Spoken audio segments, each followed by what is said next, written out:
Welcome back, everybody, to the Varsity Esports and STEM League. We got VESL Day 2 of the group stage coming at you today. Now we get to figure out who all moves forward into the brackets tomorrow and Thursday. It's myself, Possible, alongside Chef Billy, bringing you all the action here on the A-Stream for Day 2. Yep, we are looking at day number 2 here, and we're going to have a little bit of a different format here today where we're going to be seeing, we're going to start out with one team, and then we're going to kind of bounce around, make sure that everybody gets a little bit of exposure on camera today. It's going to be exciting. It's going to be almost like Sports Center, and it's kind of jumping around and looking at different live action games. Oh, more like Red Zone, the NFL Red Zone, where we'll be that's a good analogy. Yeah, we'll be jumping in where the action is the most intense, and making sure that all the schools get represented here today. Yeah, it's going to be the best kind of whirlwind as we jump from game to game to game. But we do have a check-in game. We have our starting game to discern today, and it's going to be a pretty fun one. I'm pretty excited for this one. RT versus Newbern A. Let's go ahead and pull up the groups for today, for the start of today at the very least. Keep in mind, folks, top 3 teams from each group get out of the group stage and go on to the brackets tomorrow, with first place getting a bye into the second round of the bracket, and then the first place team of each individual bracket gets to move on to their regional. So I and Jay will play off against each other tomorrow at some point. Once we wrap this up, we're taking a first tackle at this group today, but yesterday we did get a little bit of a preview of Group J. We saw West Craven A. They look very, very scary. I think I saw their third game, as a matter of fact, when I jumped over to the B stream on YouTube, and Doomfisted was doing Doomfisted things once again, Paul. So they were definitely filling their oats yesterday. But we're going to start out with Newbern versus RT High School A. As our first matchup today. I love to see how so many of these high schools have multiple teams, right? We got West Craven A and B in here. We got Newbern A, B, and C. There's multiple Hardings. There's multiple all sorts of teams. I really enjoy seeing it. And for this match, for our starting match, it's kind of our check-in match. We're going to double back to this one a few times tonight for our first hour. This is also a team where it's 2 A teams facing off against each other, right? So it's the best of each school getting to go head-to-head. Yep, and I think that this will be a good barometer for what Group I is going to shape up to be. I think these 2 teams might be something good here in this group. We have no idea because this is new to us. It's new to everybody, and we're already into Research Triangle up against Newbern A, and we are here on Lighthouse and Ilios as our first map of the day. Yeah, immediately on into it. Already a cap here for RT. RT really stands for Research Triangle. That's pretty awesome. I like that name. I don't know what about triangles we're researching, but I'm here for it. Oh, Misty. Needs to be a bit careful. Yeah. Okay. These compositions are fascinating to me as well. We've got an unpocketed Farah for RTA, and then we got the Roadhog and Moira over for Newbern. Yep, and I mean, looking to see if this Ash can take care of the work. And, Script now is basically taking care of themselves, but you know what? There's a Kiriko on the other side, and Okidex goes down hard. I'm interested to see how this Farah is going to operate without the pocket, right? Because don't get me wrong, I think Teal Thief will be able to get like some healing onto the Farah, but if there is a lot of pressure, we get a Discord Orb and then Okidex actually focusing onto Jactor, things get a little bit tricky. I mean, you could also, set up the healing pile and make sure the heals are there. I guess that's another way to go.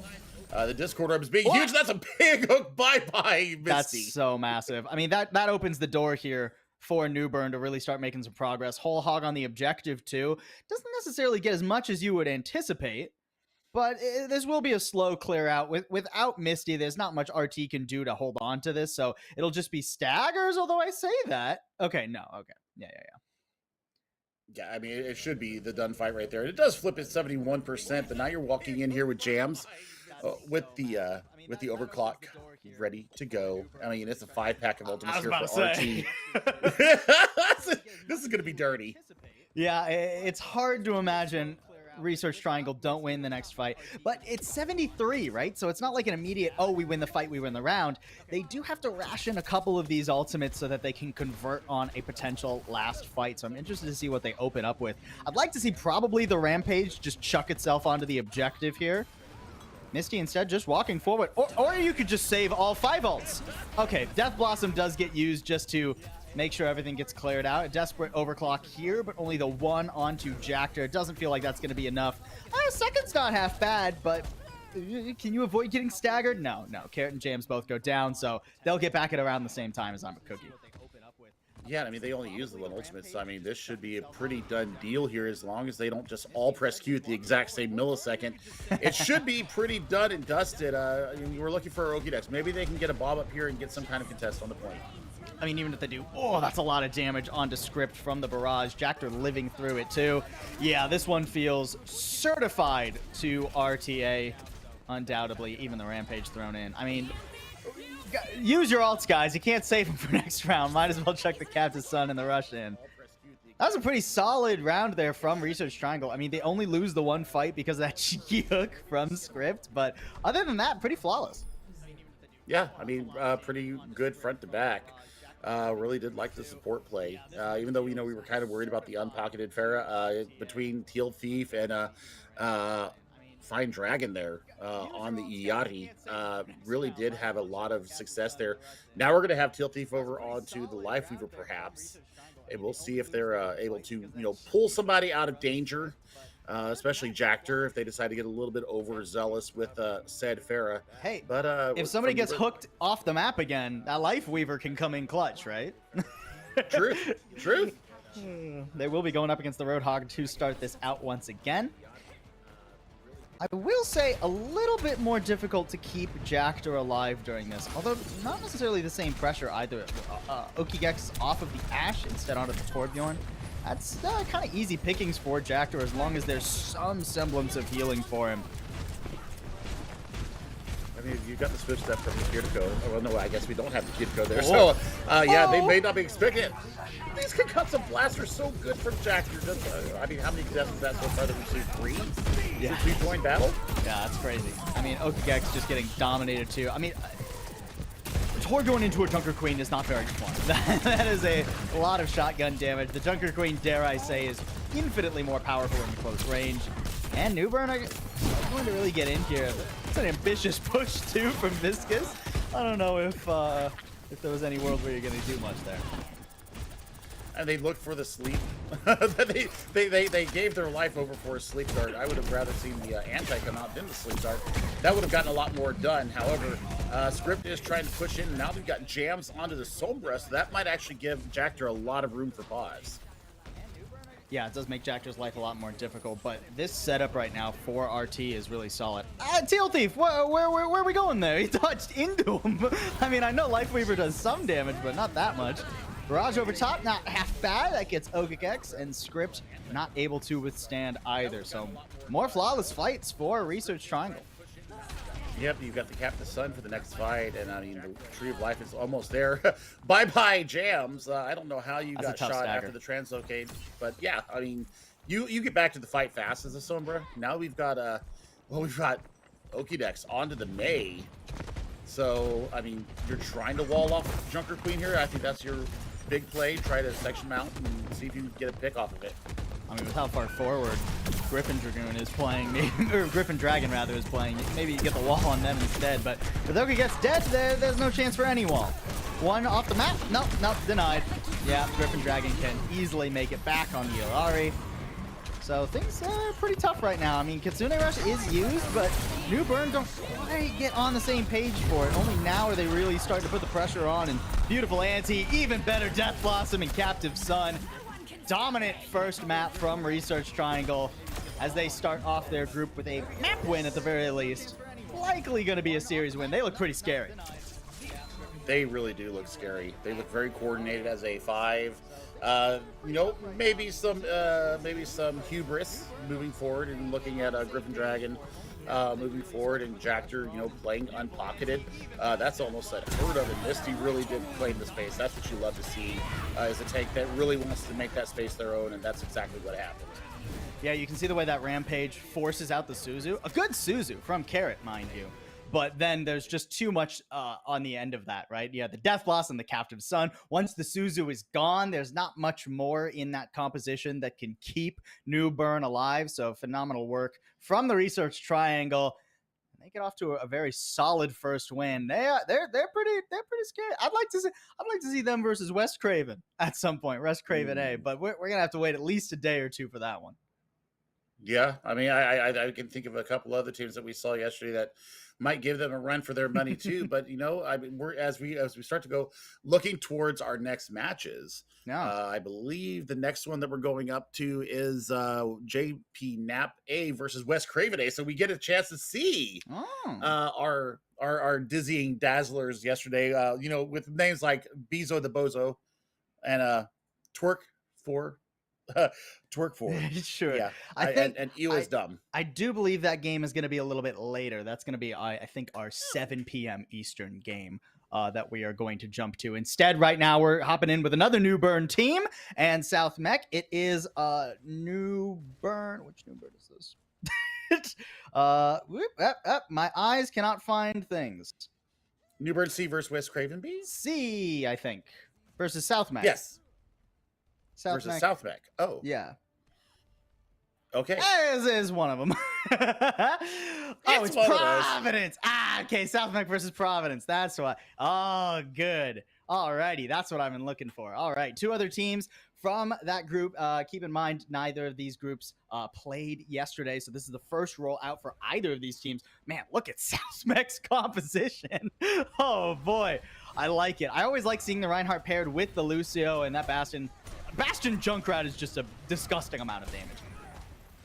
It really is. I mean, we'll see how they fare up against this Sombra and Ash. You've got a lot of front-end damage there and a lot of disruption available.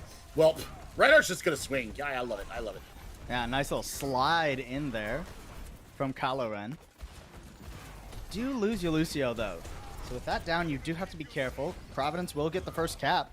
Thought South Mech had something going, but they're a little bit unable to convert. The problem is sticking around on the objective where Providence is right now does make you pretty susceptible to both the Junkrat and the Bastion. Although, nice hack. It doesn't quite disrupt the configuration assault, but it will tee up Mailbox to fall, and without him, there's not much of a way in for South Mech. Nah, I mean, other than a very unjudicious charge coming in, which they actually do commit to, and takes down the Kiriko. So, I mean, the majority of your healing is gone now, but you do have some pretty good damage there available on the side from Dad Kisser. Best name in the lobby by far so far, and Providence is actually going to lose this fight. Yeah, no, Providence slowly falling here. I'm surprised the Coalescence didn't get popped by Dad Kisser. That might have been a way back into this fight, but instead saving it for the next one and giving the point over to South Mech. Mailbox falling pretty early here, too. Over onto the Reaper now. Is this going to be a catch? No, Jumpy Wizard does use that Swift Step to get just barely out of dodge. I mean, the good thing for Providence is that they have Shatter. So, I mean, once that measly little Ramatra shield goes away, you have no barrier to stop the Shatter from coming in. And that's a great opening pick coming out from Zulex. Solid stuff from Providence. And, I mean, they don't even use any ults to win this fight either. Excellent stuff. I mean, that's going to undoubtedly tie them up with South Mech, who, are immediately using the Annihilation. Sound barrier perfectly placed by the AD.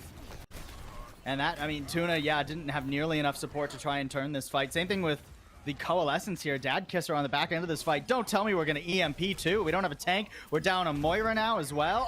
Oh, and the boop off the side just for fun. Oh boy, do you get out of here? You actually do get out of here. Paradox actually gets out. No, they don't. Mailbox with the pursuit. That's tough. Here's something you don't hear every day. The long-range Hellfire shotgun connect to confirm the kill. Lots in the back here though for Providence, and they lose their Lucio, so no speed. Oh my, these two teams are scrappy. That's a nice life grip there. That does bring him back. Oh, and a beautiful shatter, too. Tuna almost pinned onto the objective. That canceled out by the EMP. Maybe a bit of a bold EMP, considering the numbers. Oh, Paradox down to 4 HP, and Zolix will clean him up. Yeah, but I mean, this should be the fight. Oh, my goodness. Yeah, it doesn't even let him finish with their move there, with the pin, as they just take him out. And yeah, This is pretty much done and dusted. I say that they do have the Mercy Reds coming out, but Mercy down. Death Blossom takes out Dad Kisser, and that should be it. Yeah, I mean, there is an overtime trigger, but getting to the objective and actually doing anything reliably is going to be nigh on impossible. Just the massive wall in front of the Paradox doesn't have a chance. Yeah, get him. Get him. You can get that shield, but you won't get the round. That's Providence's. Oh, it's the round and it's the map. It looks like they've taken it 2-0 here. And I mean, seriously, like that was some good work there from 83. Lucio actually doing a very good job there and having a pretty good sound barrier to counteract that annihilation that came out from Tuna. So I mean, from the little sample we saw there, Providence looking pretty darn good here in Group I. Already, you know, we've already gotten full maps under our belts here, Billy. We've only been in this 15 minutes. These teams have not come around to play. I mean, yesterday we got a lot of really close series to start the day, and it wasn't until the very end, here on the A stream at the very least, where things ended up being a little bit more one-sided. But to start off the day, to start off this second day of the group stage, the teams that are winning are very determined to be winning and winning quickly. They got somewhere to be, I guess. I mean, everybody has homework. Everybody has homework. True, especially now these days, now in this economy. I mean, you know, and these students are, you know, they're working towards getting into some STEM colleges, and I'm really looking forward to seeing, you know, how they progress towards that. I mean, that entails a lot of extra work outside the classroom.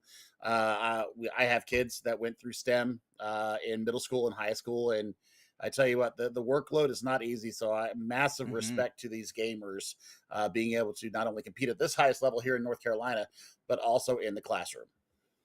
Yeah, absolutely. I'm so excited to see even more of our teams as we move back and check in with the RT versus Newbern game. RT, actually, it seems like, did they already attack? I can't quite, no, I don't believe they did. This is Newbern's attack instead that we will be starting off with here. Very scrappy to begin. Misty, I like this aggressive play on the Orisa. Beautiful stuff. Yeah, no, the D-Mech on script is going to secure the hold for now. Well, I mean, I'm a Cookie gets credited with the Javelin Spirit kill. I've never seen that before. But you know what? Okidex over onto this Brigida is actually getting a lot of work done. Ooh.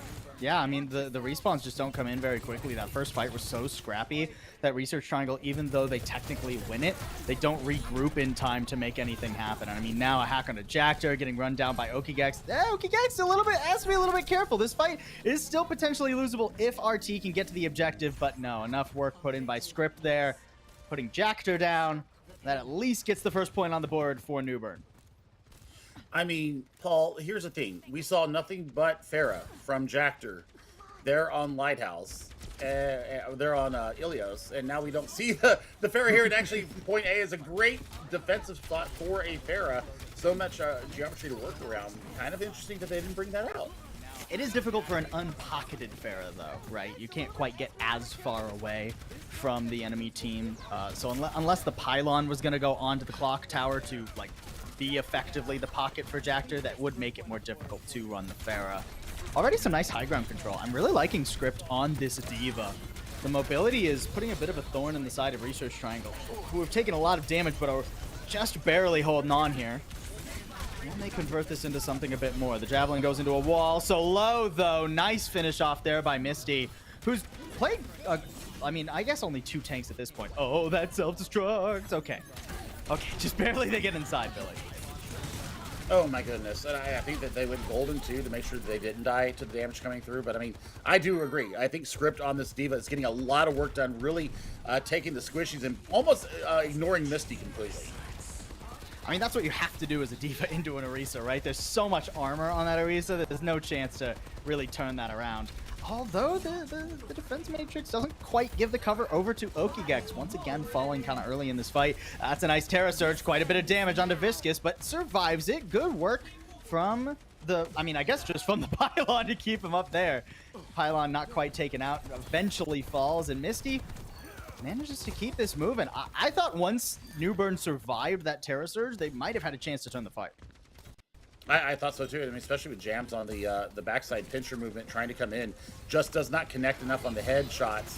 And I mean, once again, here we go with the diva coming in. The defense matrix has to be so sparingly used just to get out into the open. Okay, the pylon is down, and that does give a little bit of room. Ooh, Teal Thief pretty far forward, out in the open, but no, there's no conversion. Nobody else able to get with Script and coordinate for that kill. Script sort of just headbutting the enemy team right now. I'd like to see Script go up to the castle and play with that high ground a little bit more. The only risk is that you're worried about Misty running forward and just trampling your backline, but if they play far enough back or if they go up to the high ground with you, it's not an issue. I guess you can just brute force your way through the choke. That does work too. Self-destruct for the remake, and the momentum still in Newbern's court for the moment. Lots of damage Newbern though. I mean, they've got the captive sun and the window to stop the approach here on the bridge. But I mean, look at this angle from Vicious. Vicious has actually been putting in a lot of damage from these side flanks and has almost taken down their opposite. Nearly. Just barely gets away there. Some powerful ults too coming up for Research Triangle, but they might not even need them though. That's a beautiful rail shot, and yeah, just leaping into the backline. Jactor good for a second there. Nice opening pick there from Jactor, who again, as you said, map 1 was all in the fair and now has completely role swapped. Very flexible, it seems. We love it. I mean, we've seen this a lot in the past 2 days with these players, that they are very willing to swap between hit scan and flex DPS. And I mean, it's what you needed. What a boop off from Script! Wow, the perfect angle for that. I mean, another meter in any direction, and that doesn't end up being a boop, but just the absolute perfect angle. Beautiful stuff from Script. And Script even survives, doesn't even lose Mech. Never gets staggered, so it's a quick recontest here. Misty really trying to force Jams out. Oh, that new translocator betraying Jams so badly. Yeah, it's much more finicky than the old one was. And once Jams is gone, there's not much of a threat. That EMP disposed of means that Research Triangle can hold on pretty solid. I mean, and you know, the fact that Cookie pops attack visor just to make sure that everything is gone. They're watching the feed, and they know that all the deployables were out from Newbern, so they had an open, free and clear attack visor and takes complete. They took complete advantage of that. So for Jams now, I mean, you have the possibility of waiting for this EMP, waiting for the self-destruct, and maybe going in with that combo. Okigek's already down with just 30 seconds left, too. I mean, you have to get something out of this EMP. It seems that Griffin Dragon is going to be the target of it, as Jams leaping around, hopefully giving the information over to Script. Script and Jams have to connect and coordinate on whatever the target is. If it's Griffin Dragon, if it's Teal Thief, doesn't matter. Translocate in, a lot of damage going through. The virus landing on Misty. Jactor falls, but is that really enough off the back of an EMP? Here comes a Captive Sun as well. Oh, the self-destruct will do it. Script does fall though, and I mean, still a couple members hanging around here. Teal Thief and I'm a Cookie, 2v2 right now. That Helix Rocket did quite a bit of damage. OGX finishing off one, but the respawn's so much closer for Research Triangle, and Newbern still have a ways to go on this payload. I don't think they're going to be able to do it. Well, maybe. No, that'll be the Terror Surge coming out. That'll clean up the entirety of this fight. Yep, Jams gets caught in the middle of it. I mean, Viscous is trying, at least good for one, despite being just on the Baptiste. But yeah, excellent hold there by Research Triangle. I really love the presence that Misty is exerting right now. Yeah, I mean, main tank energy. Absolutely, they're just claiming space and saying, "You shall not pass." They were up against it there, against the castle keep door. So for Research Triangle, they really want to be very. They want to be very assertive here on their point A approach. And I tell you what, Script really changed my eyes. That was extremely loud. That just came in my ears. Oh, unfortunate, unlucky. Now it seems we have moved over to another game here. Still on Eichenwald, so don't get confused, folks. We didn't skip half the attack. Yeah, Olympic versus Garinger. Our third game that we're taking a look at. Overtime already, as the attack here has not gone super well for Olympic, it seems. Interesting composition. A lot of D.Va attacks here on this map. D.Va's in an interesting place right now. I mean, it's certainly unplayable, especially for like a high school league, right? but I find you really need to have that like coordinated dive to make the D.Va work, right? The issue with D.Va versus a lot of the really strong tanks right now, like your Reinhardts, your Orisas, your Junker Queens, even your Sigmas, right, is that D.Va doesn't really have a way to protect the backline. So unless your backline is pretty mobile and pretty self-sufficient, it gets a little bit tricky because, you know, XQCL, who was playing the Rhine, can just walk forward at any time, and there's not really much that can be done about it. Sure. And I mean, unless you're completely peeling for that back line, I mean, you can't defense matrix a rocket hammer. And that's the big problem. You can try and sustain through it. But I mean, the damage just coming through that is a little bit too much, too many times. I saw them try to work the Sombra onto XQCL on this Olympic team.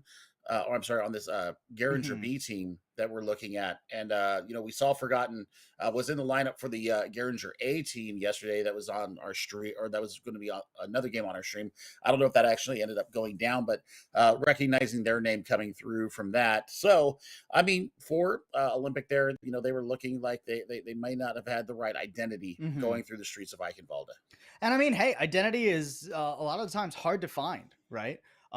Really have to consider what the strength of each individual player is on your team and how those can all coordinate and coalesce in an effective way. Speaking of coalesce, I mean, I really do like Garinger's composition right now. Again, I'd love to see a Lucio pair alongside that Reinhardt. I've said that a couple times during the last couple of days, but I don't hate this, right? It's mostly a death ball composition, and then top 10 bruh, if they find an angle, they can, look for a pick. Beautiful stuff. Fungus Bungus, which is a great name, does go down. A little bit of blood spilled the other way, and not a super clearly won fight. Garinger couldn't quite decide if they wanted to actually commit through going through the choke or not. Oh, and that beam. Not actually going to finish off Killenwin. Okay. I mean, there's going to be the healing resources there for the Sojourn on point. Top 10, bruh. Gets done in by those pesky Junkrat traps. Those are a thorn in everybody's size.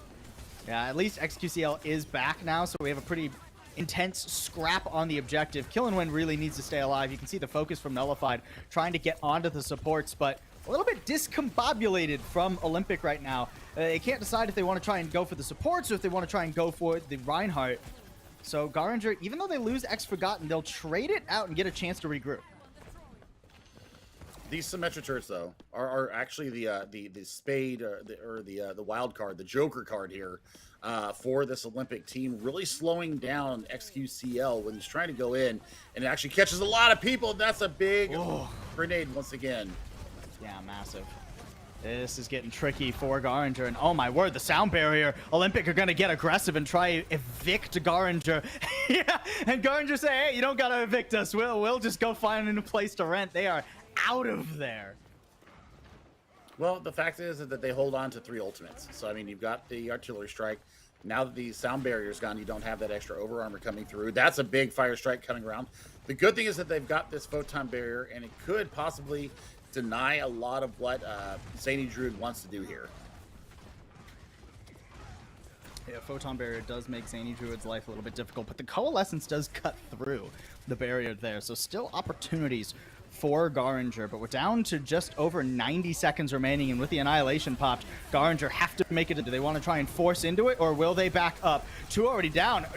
It's Olympic who try to force. They go into a tiny room to fight against a Reinhardt. I'm not sure that's the optimal strategy, and it's going to end up punishing them. Excellent work from Garinger. They won't lose anybody here on this attack. That's actually amazing because the Annihilation had been popped in that little small room with the photon barrier to kind of deny the damage coming in. And, well, it doesn't get done, and they come back on an Echo. I mean, the Echo for a little bit of speed and that aerial superiority, but it doesn't really give you the point presence you need unless you got to pick with that focusing beam and Nullified falls. A decent stall here from Olympic. I mean, with how not quite far the cart got pushed, every second is going to matter. So whittling away an extra 30, 40 here on point A before you have to worry about the payload. Not bad. Yeah, not bad at all. I think that you can go with an early artillery strike here, Paul, and try and dislodge them from this high ground that they seem to be wanting to contain. Ooh. Tough, though, for Olympic. losing nullified so early there. Fortunately, the gate is only now opening, so Olympic, they do have a chance to sort of lick their wounds and regroup for one more. They cannot lose BGM Studios, who's taking a lot of damage on the front line right now. Fungus over to Zenyatta. So, I mean, they're looking for some frontline damage here with 2.5 minutes to go. They're still looking at this Captive Sun and a Shatter coming up. We need to see this Riptire get some value. Kano here needs to unleash this sooner rather than later. The payload's made it almost all the way to the golden box of victory. Finally, the Riptire comes out up over the top, and it gets 2. That's exactly what the doctor ordered for Olympic. Yep, that's the bye-bye. That's the bye-bye call right there. Just get out. Bye-bye button. Live. Yep, and I mean, the good thing for Garinger is that they didn't commit anything into it. They did that all in the neutral. So now they're going to have 4 ultimates in top 10, bro, with how good their aim and tracking has been with Sojourn. We will see what they can get done here with just under 2 minutes to go here on point B. Ooh, an early pick there onto Zany Druid and X Forgotten.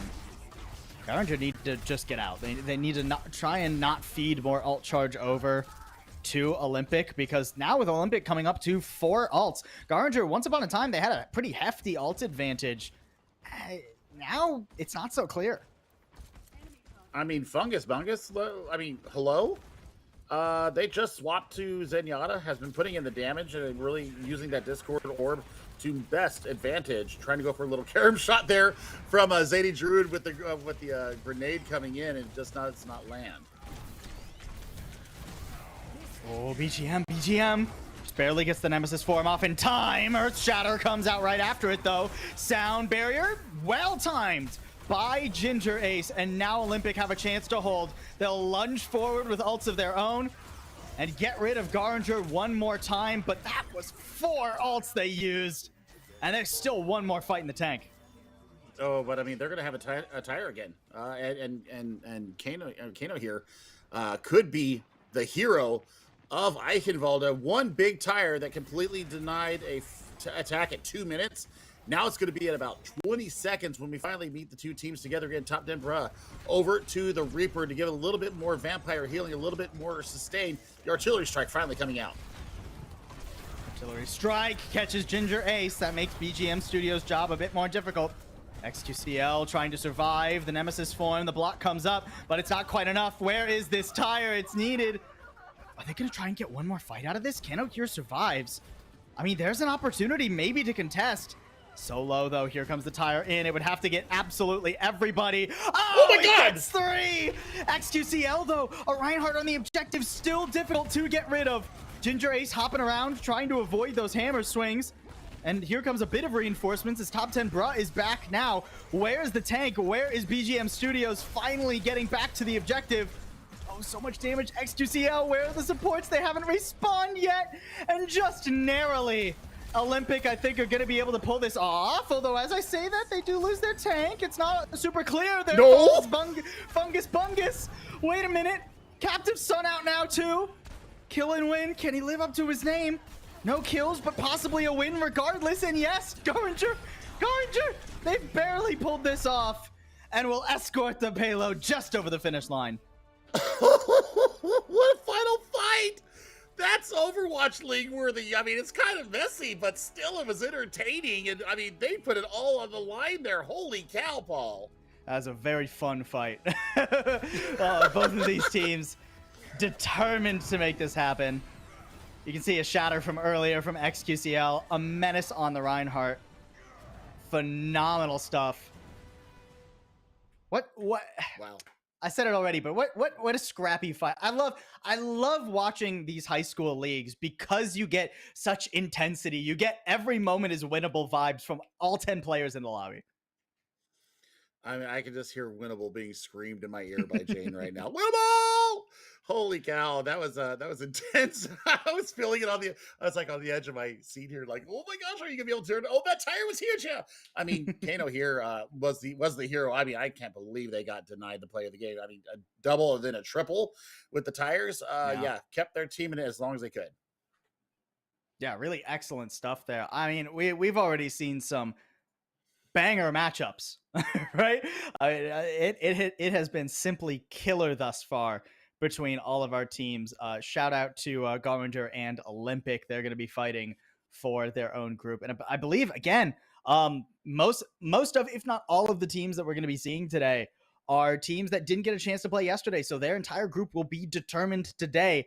Garinger, they got to feel pretty good getting off, I believe, to a series win. It looked like, based on the chat. I'm not sure how map 1 went for those two teams, but Garinger at the very least pushed it to a map 3 and have a chance to win if they didn't already just clean it up. Yep, and I mean that's fantastic. And I'm looking now. Let's see, we went to. Oh, it's Garinger. Apologies, Garinger. Yep. That was Providence versus Garinger B, right? Yes. Garinger. Yes. No, Garinger. it was Okay, so Olympic Group A N, versus Garinger B. Yes. Olympic A versus Garinger B. Okay. Yeah. I mean, Garinger B now is going to go to 1-0 in their group, and Olympic, I don't see where they're at, but yeah, I'm looking through the teams here. I don't actually see an Olympic on here. So we got a lot of teams. We got a lot of 40 some teams to keep track of here. We'll get it figured out. But in the meantime, we are going to jump into yet another game. It's going to be STEM versus West Forsyth that we are heading into now. Another Eichenwalder for this game, but a much further push. Wow, this is insane. We're seeing a lot of Ramatra today, too. Haven't seen him in a while, but I've been loving this play. Looks like an overtime push as well, and they actually get it in. Yeah, all 3 points here for West Forsyth. Yeah. So there's a town. The only reason why I know how to say that is there's a town south of me that's called Forsyth, and I'll go with the southern pronunciation in there. Dr. Savage saying, "No, I almost had my ult." No, you hate to see that. That's the way that Overwatch be sometimes. You know, you're 99% to ult and you die, or you're 99% to ult and the round's over. Yeah, I saw. I mean, when we came in, I heard Orisa get taken out of her Terra Surge, so unlucky from that respect. But I mean, that was a pretty good annihilation that came in, and then the following up coalescence to clean up the fight. Good lord. I mean, that looks scrappy as heck as well. So they will be going to their defense stage there. West Forsyth will be the red team led by Phil McCracken on the take. And we'll see maybe later on down the line what happens with these two teams.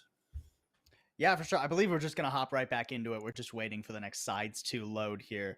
Let's see. Can I figure out what group these two teams are in? Which Forsyth team is? I believe there's only actually one Foresight team. Yes, so they are in Group H, it seems. So the other two teams in this one will be Reedsville A and West Guile A? West Guile A? Guil. I'm sure. They don't pay me to pronounce. Actually, that's probably literally part of my job description if you were to describe it, is to pronounce things properly. But, you know. Maybe it's Guilford. Man, if it was Guilford, I just had no chance. There's no way I was going to luck into that one. It seems like we are actually going to be going back to our RT versus Newbern game again. Excited to see what's been transpiring in that since we left them about 20 minutes ago. Excited to see that it's just still going after this long. Yeah, it looks like we've gone all the way to map 3. Indeed we have, and looks like a early control here is going over to Okigex and company. So Script actually winning out on Eichenwalde. That's actually good news to see. But Jactor back onto the Pharaoh, which we saw there on Ilios. And looks like they might be getting a little bit more presence, even though Script might be able to get the remake through. Pharaoh on Coliseo is interesting. I mean, the barrage does pick up jams here. I'm a little bit worried about these neutral fights. You can see that Newbern had some good presence, but the second that the fight left this massive hallway with I mean, it's not that low of a ceiling, I suppose. It did get a little bit more tricky for Jactor, but once you're out of that area with the low ceiling, Jactor can really soar. And this time, for the first time, actually has a pocket on the Pharaoh. You took the words right out of my mouth. They do have the pocket this time, so I mean the damage boost and the ability to res as well is on the table here for Research Triangle. So playing a little bit more traditionally here. They're trying to use the Symmetric to get in on top of the back line of Research Triangle and then work from back to front. So I mean they're getting a lot of work done here. It's just about taking the space. D.Va versus Winston. Winston generally suffers against the D.Va because of no reload speed. Well, Okidex decided that the DPS there is just fine. Yeah, that's brutal. I mean, self-destruct being used as well. Script going to be able to remech undoubtedly. Carry down to just 12 HP. Somebody get some healing their way. Okay. Okay, now Newbern, they should have a solid lead in this fight, even with the res coming in onto Jactor. Quite a bit of damage. That Pulse Bomb actually de-meching Script, and now the question is there going to be enough for Newbern? They're popping ults left and right. Bob goes in, Photon Barrier for defense, so trying to still convert this, and it's turned into a 4v3 in their favor. Yeah, and they also deny the res, too, with that teleporter. They use the Guardian Angel to get back there. Well, oh no, it hits TS1. They lose the dynamite from TS1. So denied by they're waiting for that. Get down, Mr. President. Denial. Oh my. Just the most casual leap onto a grenade I've ever seen. All right, Jactor getting it back onto Ogigex, paying him back for that pick at the beginning of last fight. Does end up falling. Ooh, nice primal. This is a very vulnerable Baptiste. Perfectly done. And this is, I think, a third or fourth tank hero that we've seen Misty play as well. Exceedingly versatile and doing a very good job on each and every hero. I mean, that juggle was everything that I wanted it to be. And I mean, you're going to close down this. Yep, you're going to close down Jam. So that's a lot of frontline pressure down. Yep, there's the heals coming through, though. Yeah, just barely getting there in time. Misty down under 100 HP. But with those heals coming in and with, I mean, what should be a pickup onto Vicious here. Even with the defense matrix. Oh, he's so low, he's so low. He gets his own immortality field. Perfectly timed, too. And Script leaping forward, getting rid of Jactor. Is there enough pressure to get rid of Griffin Dragon? The Valkyrie has run its course, so will Research Triangle commit more ults to this? I know Newbern are going to because they can't afford to lose much more of a lead. No, they really can't. I mean, here goes the teleporter again. And I mean, I would have held on to that window, especially when you got the, the self-destruct out. That cleared the point. I understand what they were trying to do. They were trying to put more frontline pressure, but if you go to the teleporter and set the window up there, you're going to have a lot more to base it off of. And hopefully this time, Carrot does not bing the dynamite off of TS1. No, that damage is pretty crucial. No ults for Newbern either. It's going to be difficult to contest this Kitsune rush as long as Research Triangle group as they should for it. Yeah, and look, I mean, they're all just going straight to the objective. Viscous didn't stand a chance. Nice pulse bomb there from I'm a Cookie. And actually, the Kitsune rush not even needed. That's kind of gone from bad to worse for Newbern unless they can actually get Misty. Misty so low. And nice Suzu giving Misty the opportunity to not only survive, but work up to another primal. Yeah, especially when you lose Okidex going now. Now the race is on towards that butt scratch moment. And I'm a Cookie starting to heat up on the Tracer. Pulse bomb kill in the previous fight, or the previous start of this fight. And now we're getting forward, and you're going to look to see if this Tracer can take even more space. Because Misty has started to coordinate and started to throw that bubble on top of them so they can get the work done. Jackson needs to get a little bit more air here. Funky angle that they're playing from currently. Newbern trying to stop this checkpoint from being taken. Need to be on the objective. Oh, checkpoint, I believe, actually got secured there.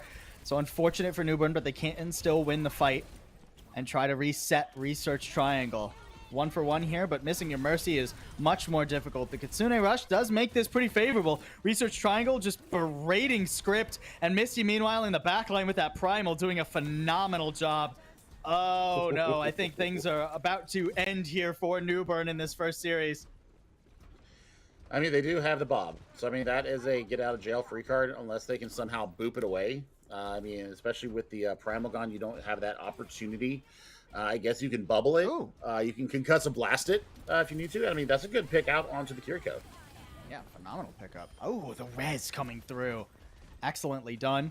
Jactor does fall, though. I mean, while Griffin Dragon is rezzing, there's no pocket onto the Pharah, so going a little bit too far forward there and is punished for it. Both parts of the pharmacy combo actually getting punished at the moment. About a 60-meter lead for Research Triangle, but it looks good for Newbern to potentially turn this around. I'm a Cookie still being obnoxious, if nothing else, but it won't be more than that. Pulse Bomb comes out and takes Vicious out, so, wow. Really? Yeah. There's still three players here. I don't quite know about that Pulse Bomb. I mean, hero place. The world needs more heroes, right? Was that the blaster I just saw out from Griffin Dragon? Get your Caduceus staff back in this. Oh, okay, stay alive at the very least. Okay, there we go. Jeez, Griffin Dragon playing with fire there. Carrot too. I mean, a lot of damage being traded back and forth, and with the early respawn because of that checkpoint, Research Triangle can force some ults out of Newbern before they're even close to tying this up. There goes the Bob. It helps finish off Jactor, and it's looking good for Newbern, especially if they can just get away. If they don't use the self-destruct here, things are looking at least doable for them to bring this back. I mean, that's a great stagger there on the Griffin Dragon. So, I mean, the kills are coming through. There's no healing available to Research Triangle. But that's a big pickup from Misty on the Jams. Oh, and the res does come through. Yeah, Resurrection will nullify that what would have been a massive pick. Newbern need to get through probably 2 more fights if they want to try and take the lead with just a minute and 40 seconds remaining. Surely Research Triangle are going to be able to contest. Misty almost at that primal. It'll be the Valkyrie to enable Research Triangle early, and they get vicious. That makes things difficult. Jam's falling too. Newbern, they don't have much left in the tank, and Script sort of just left out on an island trying to use the self-destruct. Oh, I don't think that went where he intended, but still picks up Griffin Dragon somehow there. Is Script really going to be enough to do this on their own? Trying to fly around and get onto Jactor or Teal Thief. But it's hard to pick a target when you're the only one that can go for anyone here. Jactor, pretty low, but the healing is just enough from Teal Thief. And no, Newbern, they have to reset. I mean, that's a great amount of moxie there coming from Script. Really trying to put the team on their back. And I mean, you've got, the team finally coming through with that teleporter. Yeah, Newbern are back in the mix pretty quickly. So they'll still have a chance to do this. Oh, the stick! Oh, and Oki gets accidentally delivering it to Jams. Oh, no, Newbern, they had a way back, but it can't quite make it through. I mean, now it would take truly some heroics from Newbern to turn this series around. I mean, you've got the Captain Sun. You're just about at the Photon Barrier. That'll prevent a lot of damage coming in. Vicious is swapped over to the Zenyatta, so I mean, you're looking for some extra frontline damage there. That's a nice butt right there from Script as well. All right, into overtime we go. Photon Barrier allows Newbern to at least get up to the objective, but what is going to be their way to convert? That's the most long-range barrage I've ever seen in my life. How does that get a pick? How does Carrot die to that? That is unbelievable. Kitsune Rush now, and I mean, it just feels like things are falling apart for Newbern. I'm a Cookie falling, though. This Primal does eventually finish off Vicious. Griffin Dragon giving up their own life, too, to try and res I'm a Cookie back into this. In a long fight, that might not be worth it, but with Okagex falling, things are looking good for Research Triangle. Misty's not going to be able to win this fight versus Script, though. Oh, but the contest is unable to be maintained. And RT High will be taking this series. 2-1.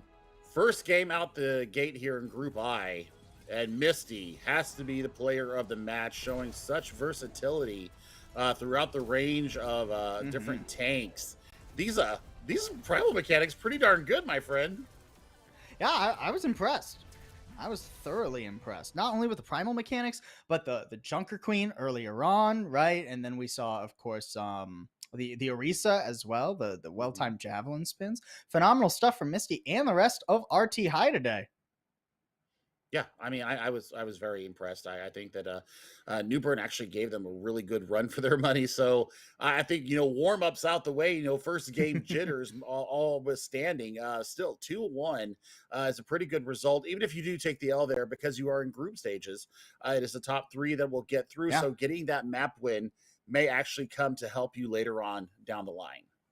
Yeah, great stuff. I mean, just certainly not out of the running yet are Newbern A, right? They'll still have to go against one of their sister teams, Newbern C, in their group, as well as the B team from West Craven. They're going to be going up against them later tonight, but we're going to be going to a quick break before we have plenty more Overwatch for all you fine folks at home. We'll see you in just a bit.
Welcome back, everybody. We are back with more of the group stage and with what should be a really juicy game. We've got JP Napp versus West Craven A. Both of these teams currently, I believe, sit at 2-0. So they're fighting for the first seed in their group, Group J. We saw West Craven A yesterday. They looked phenomenal. Now we get to see how JP Napp tries to take away that first seed from them and get a bye in the bracket tomorrow. That's the big kicker, is who's going to get that bye here out of Group J. And I mean, that gives you a chance to not only get a little bit of extra rest, a little bit of extra homework time, but also a chance to scout your competition. I think that's going to give them a little bit, unless they do that RNG and like mix up all the groups and do that. But I'm kind of hoping that I'm kind of hoping that they kind of stick along the same. We do know for a fact it will be Group A versus B, C versus D, E versus F, and so on. So Group J, which is where we're currently going into with West Craven A and JP Napp, will actually be playing Group I, which we saw a little bit earlier. RT High School and Newbern A, that game that we checked in on a few times last hour. Winner of this game, this group that we're going into is going to be playing that group. So a lot of familiar faces. I like it. I'm ready for brackets, to be honest, but we got some work to get done here first ball, and that's going to be JP Napp versus West Craven A. Haven't had a chance to see JP Napp yet, so this is going to be interesting for me. But we have seen Bezo the Bozo. You love that name from yesterday. It's a great name. And I'm a Smart Rock was a pretty good tank for West Craven A yesterday. For sure. Showed us multiple different looks. I really like the Junker Queen that we saw there on Oasis that we had a chance to see them with. So coming out of Vanceboro, North Carolina, the Eagles are looking to take the top of Group J, and JP Napp are trying to take the play spoiler here and put them down in second position. Yeah, it'll be really interesting. And keep in mind, the loser of this game will end up as second, so we'll end up going against the third seed of the other group in their first game. So it's not the end of the world, but having that bye is obviously pretty nice. You only have to win one game to try and get to that final spot, and it's only one team out of each pair of groups that will move on to their regional competitions. So even if West Craven A and JP Napp end up being the best two teams out of both groups I and J, this can maybe end up being a preview of some of the stronger competition in the bracket play for this pairing of groups going into Wednesday and Thursday. So very exciting to see where we're going to be starting off. I'm excited to see what JP Napp brings to the table here, and we're going to be in Control Center here in Lijiang Tower.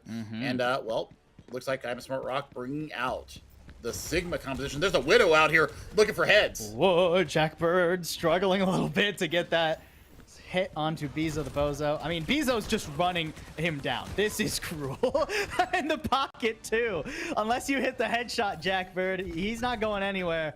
Yeah, wow, that felt like cruel and unusual targeting right there. All right, so the rest of JP Napp, now that they're kind of stuck, too. I mean, here comes Bezo, Bozo, and Furious. I don't know if that was the optimal angle of engagement against an enemy Sigma. A little bit difficult to survive that one, but it ends up being a 1-for-1, pretty favorable at the moment for West Craven, and they even have the cap going for them. Cosmito, okay, managed to get back to their team. Jackbird now back over onto the Genji and just annihilates Torque for Hollow. Unbelievable. The rest eventually comes through there. West Craven holding on to this for the moment. I mean, they got the Genji engaged. So, I mean, that's going to be the big problem, is that when you put the wheels down, that energy is going to be coming right back at you, and the rock's going to have to be solely saved for that person. But there's a big flux coming out. Yeah, massive gravitic flux there, and Johnny dying to it. I mean, that both healers down. I thought it was a great play there by JP Napp to focus down Hollow and just try and get rid of that Bastion, try and leverage their own Bastion into like that sustained pressure, that overwhelming damage, but even better resiliency from West Craven. I mean, Bezo the Bozo once again getting the work done, that time with the melee to finish off the Genji. So, I mean, Coalescence Engage can get you on the point. Cosmito, I think that you save it during the animation and let them have a free flux, and hopefully they don't get rocked out of it. Here comes Dragon Blade. Jackbird popping that one, getting one healer and some help with the skill whip to finish off Furious. Now West Craven, it's just going to be a question of how long can they stall. They're already up well past 70%, so they could probably stall this into last fight territory, especially if they can get a couple of picks. Jackbird falling makes this a little bit more difficult for JP Napp to convert. And actually, they're hemorrhaging some players here. Johnny falling makes this not so clear cut. And West Craven are back now with a slew of ultimates. I mean, Gravitic Flux, okay, does actually catch one. That's furious, but that's a Mercy that's going to be hard to convert onto. And unbelievable. How does West Craven turn that? I don't know, but Jackbird back on the Cassidy, taking down Bees of the Bozo. The artillery strikes are come out with the Coalescence. That's a lot of damage coming in. I mean, it's hard to imagine this would be enough, but a good artillery strike, getting rid of I'm a Smart Rock. The question now is, can JP Napp actually get back to the objective reliably? Johnny, I think, oh no, still had the fade. I thought you would have used it to actually touch the objective there. A good stall from Johnny. If Johnny can survive and get back to support the incoming reinforcements, that would be huge. Eventually, Hollow does finish that one off, and with Kajukabuka, which is another great name, falling to the wayside, it does feel like eventually West Craven will get this. But, I mean, you know, I was talking about West Craven's resiliency. Good stuff from JP Napp to at least keep that as close as a 100-0 can be. I mean, that's tenacity and never say die attitude. I mean, these students are absolutely putting it all out on the line here. This is the last of this group stage here in Group J. So, I mean, they are feeling the pressure right now. The pressure to be on top and guarantee that bye in tomorrow's brackets. Mm-hmm. You know what? I don't mind the swaps. Jackbird showing a lot of adaptation. First with the Widowmaker, then over to the Genji. Got some success with that. Coming back with the Cassidy, especially with the combat role with a little bit more mobility and landing some grenades that takes away a lot of the mobility options from this West Craven team. So we're seeing the genesis of what could become a different composition here for JP Napp. They actually opt for the Ramatra here. So Ramatra v Roadhog in the tank department. I mean, we saw this Roadhog yesterday. The hooks off the map were silly, but excellent. Kajukabuka, wow. Actually turning that onto Hollow there, I thought for sure was done. The res does come in. That does make it difficult. A wrap here from Bezo. Got to get rid of the immortality field before anything, but it will actually just expire on its own. Helix rockets, not quite up, and right as they were available to finish off Jackbird. Jackbird gets an arrow right through the eyes of Bezo. Cosmito does fall, though, and I mean, with a tank on the objective, West Craven, yeah, it's going to be nigh on impossible to remove them. I mean, there's a lot of low health West Craven members right now, but that's a great hook in, and the assassination on the Kajukabuka. Very scrappy right now. JP Napp can't decide if they actually want to go for a full reset. I mean, now they've traded healers. Furious falling for Johnny, though. Yeah, it doesn't feel like an even trade. That Moira much more critical to the composition, and nice little pulse bomb there. Hollow showing off a bit. Oh, Twerk. My dear friend, we enjoyed you yesterday. We love you even more today. And I mean, it was dumb playing on this Lifeweaver, pulling people out of precarious positions. That's a beautiful amount of tech there coming from the main healer here. So we'll see if they're actually able to get more. There's another hook into a death. Just brutal. Just rude what I'm a Smart Rock pulls off there. Jackbird at least trading it back, but I mean with Cosmito down now too, there's just no way. There's just simply no way. Jackbird trying to lay into I'm a Smart Rock here. I mean, Reaper into Roadhog is just a farm simulator, essentially. Well, until you get hooked. And then the farm, I guess, farms you? I don't know where I'm going with that analogy. In this game farms you. We'll change up the Zarya line there just a little bit. I had to. It was there.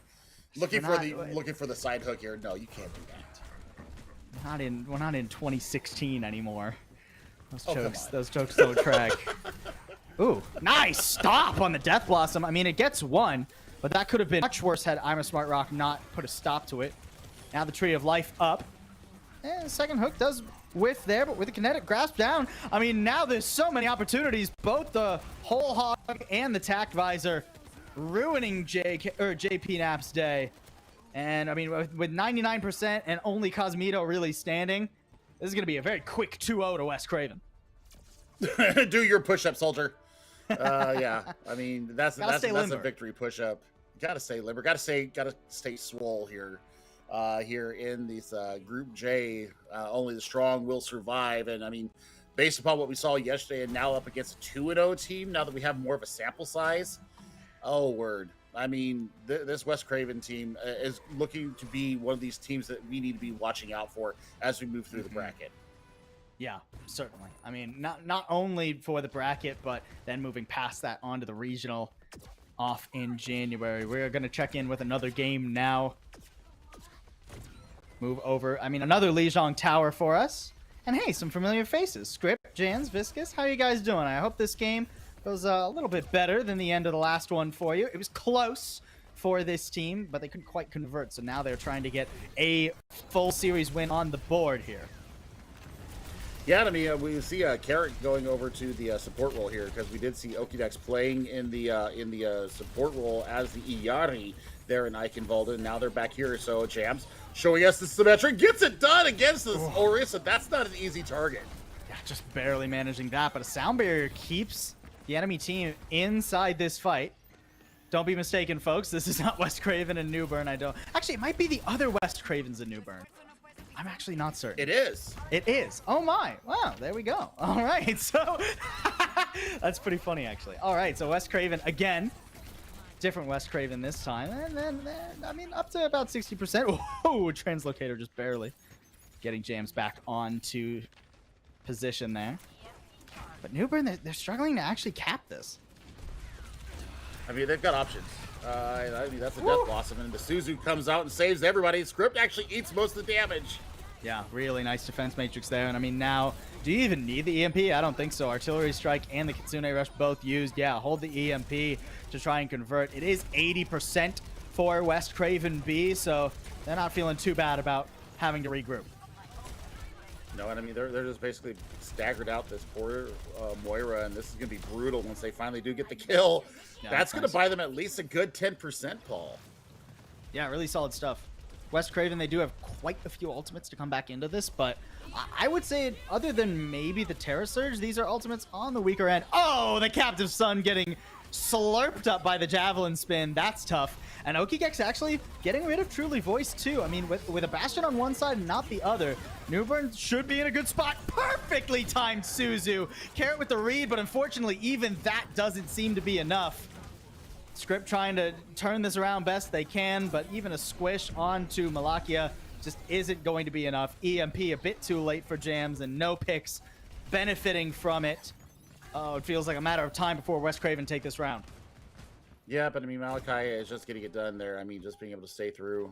You know, they do get squished, but at 99%, it's got to be a last-second touch. There it is. Yeah, but Jams falls getting that done. And now both DPS gone for Newbern. I mean, there's no way Carrot can avoid the damage forever. Sound barrier even, so West Craven, they don't even have to think about keeping themselves alive. It is full force fighting and getting rid of Newbern. A great start for West Craven. Or actually, not even a start. This is our second round of Lijiang, it seems, for these teams. And now we go to a third and final to determine who will take map 1. Yep, and I mean, I have no idea where we're going, to be quite honest. Just because we know that this is the second map. So we either get Gardens or Night Market after this. And, well, for them, I don't want to see. I really got to wait. So it's going to be Night Market. So will we see the return of the Jams Symmetra that we saw as we were jumping through our first set of games, putting the Bastion on the point early could be the way to go. And, I mean, here's another Doomfist, perhaps. We saw how good a couple of... We've really seen good... quite a few good Doomfists this week. Yeah, that's definitely true. Although that being said, we didn't see Script play this in the series earlier with Newbern. Oh, how do you play this into an Orisa? Hopefully you have your cooldowns and your tech perfectly timed. They did not go with the Symmetra variant here, so they are actually still going to be able to take the point first. West Craven. Ooh, losing Axthany. That's tough. I mean, without your Reaper, I was going to say there's not enough damage for Script, but I mean, Truly Voice will get that done. It cost him his life, though, and a good start for Newbern. They sacrifice their tank, but get a solid lead on the objective. Yeah, that's really good. That's actually really good for them. I mean, yeah, Script does go down, but I mean, you can use your tech to get back to the point relatively quickly. Malachi is going to have to be really the point of entry here for West Craven, really ferrying this Pearly Yeti Orisa around. And Anthony is going to have to be very, very careful as they go through. West Craven struggling to figure out where they want to actually approach from. Okigex, wow, surviving that and even getting Pearl Yeti. That is more than a worthwhile trade. A 2v1 that Newbern are very happy to see. Just going to lead to more progress here. And I mean, we're even coming up to some critical ults for Newbern as West Craven are starting to swap their composition around. Pearl Yeti over onto the Junker Queen as the rest of West Craven still trying to do-si-do here, but it's dangerous to do so without a tank. I mean, picks just slowly trickling in. Not much to be seen for West Craven right now. I mean, we've got over to the Junker Queen here for West Craven. And yeah, I mean, you're just going to get staggered out here.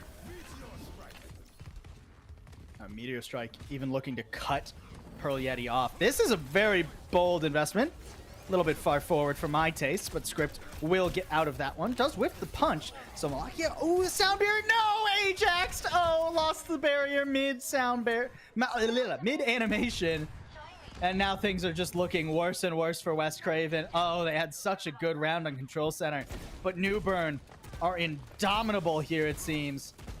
Oh, hey, the virus has a little kill feed notification. That's the first time I've seen it. Oh, good to know. Oh, no, and I mean, the manual hacks are just absolutely brutal coming in from Jams. It's so evil on them. The Captive Sun, too. Wait, didn't quite finish it off. EMP, trying to make up the deficit here, and will do so. Man, these Doomfists are nuts. Even canceling the Coalescence and getting Newbern a map win. Come on. I mean, what is in the water? You said it yesterday. What is in the water in North Carolina that's breeding these high school Doomfist players that really understand how to engage and how to really pick out a fight? Script, though, I mean, Script was doing a fantastic job on this Diva, and I mean, even though they do lose Control Center, I mean, this is fantastic work out of them. Yeah, phenomenal stuff. Really love this. We're going to be moving into Providence versus Olympia now. Olympia? No, Olympic, sorry. Saw a little bit of Olympic earlier, I do believe. Actually, a little bit of both of these teams earlier. Yeah. Seems like we're on the second round here. A solid start for our team in blue. And really nice positioning. I love when teams put Junkrats up on top here. You can see that Mailbox is trying to remove this position from Fungus Bungus and Nullified, but there's not much you can really do unless you really nail some headshots. I mean, you got to keep these healing Afuda on top of the Junkrat there and the tire that we saw. Remember, a 2 and a 3 piece coming on Eichenwalde from Kano here. Or it was from Kano here. But it was Kano then. Now it's Nullified. They've swapped off the Junkrat role. BGM Studios a little bit low. Just gonna have to hold the shield. Suzu, everything being invested, and the tank to fall first is actually Caloran. So now Olympic, all they have to do is heal up and make sure that they have full force to engage. Nice little Deadeye picking up Master Tina. Woof, that gave me some motion sickness there. But at the end of the day, it's Olympic reclaiming the objective. I mean, and you know what? They're going to have an opportunity here for them to get some room, take some space, and really kind of deny the approach here. They've got the sound barrier advantage in their pocket. They've also got the tire coming up. They've got a lot of denial tools and space-taking tools here to make Providence's life absolute living hell as they try to make the approach at 83% and counting. And this could be the fight that determines the map. Providence need this to send us to a third round of control. Oh, and the isolation. So much damage. Zolix didn't stand a chance. Now BGM going back to the objective. Nothing to stop the Earth Shatter. Loses his life for it. And the sound barrier coming out, though. Olympic, can they convert? The Junkrat, the Rip Tire, it doesn't happen. Olympic, oh, eventually. Okay, post-mortem. That Rip Tire will ring true. Annihilation makes this tricky, though. Ginger Ace, I mean, just try and stay away from this one, buddy. Oh. Oh, spectate blue only. All right, bold choice. And I suppose we're moving series back over to our main entree here. West Craven versus JP Napp. Yeah, there we go. Yep. And it looks like West Craven is on the attack here. Looks like Bezo is that. Well, they've moved around a little bit in their roles. Well, I say that. I think they just got him out of place. Maybe somebody left the lobby, but that's first point A. 5:48 on the clock. Are you kidding me? Yeah, that is a monstrous insane time bank. And I mean, just face checking the assault configuration too. West Craven are such a confident team. They are not afraid of pretty much anything. Here comes Bezo the Bozo too. Eyes locked on that Bastion, knows what the main threat is, and dispatches him without a doubt. Easy regroup with the Wraith form too. I mean, this is unbelievable from West Craven. They look even more dominant today than they did yesterday. That just scares me even more because I mean they were absolutely laying waste of everybody that we saw yesterday during their first match. I mean, it didn't really matter. Looks like Big Man's going to try and hold and contest on top of the tunnel here. But look at this pursuit. As a team, they go up there and they just leave their tracer to hold the cart. That's how confident they are. One of the most coordinated teams that we have seen in VESL thus far. Oh my god. Nice anti too. I mean, the only players left standing, none of them can heal, and 2 out of 3 of them were supports. So what an unbelievable hit there. West Craven not leaving anything over to JP Napp. This is unbelievable. Even pushing into their spawn. And that was almost 6 minutes as point 2 got capped. That was 5:57. Yeah. Okay. I mean, this is a speed run. They've JP Napp actually had a disconnect there. So it looks like it's an internet issue coming through, but we play through these as we found out yesterday. And well, I mean, this is gonna be a bad situation gone even worse. Yeah, truthfully, I mean, even with 6 players, it feels like it would be hard to take out West Craven right now. They are just on a level. And look at, I mean, they're a swarm. Actually, a Captive Sun can punish that, or could have punished it without a sound barrier. Beautifully timed there from Furious. And the one brief opening I thought JP Napp might have found is quickly slammed shut back in their face. Big Man throwing out the attack visor in a little bit of desperation there, but nah, West Craven, they will be fully capping this. You make no doubt about that. Nope, I mean, even with the healing coming through, I mean, good anti coming through. Looking for the sleep, but I mean, it's a little bit too much, too late. This could be one of the biggest time banks that I have ever seen on this map. Yeah, we're looking at 4 minutes and 30 seconds likely in the time bank. We'll see how much JP Napp can try and stall, as Gojukabuka is back in the lobby now, so at least a 5v5 once more.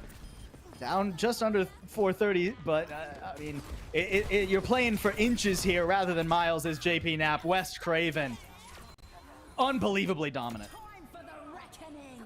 I mean, they had all the tools in the pocket too, in case there was a little bit more of a stall there. My word. I mean, that went from bad to worse there for poor JP Napp, and I was scared yesterday. I'm terrified now for this West Craven team. They are looking absolutely dominant, and it looks like we are back to the Olympic game here. Yeah. And look at this, caloric going forward.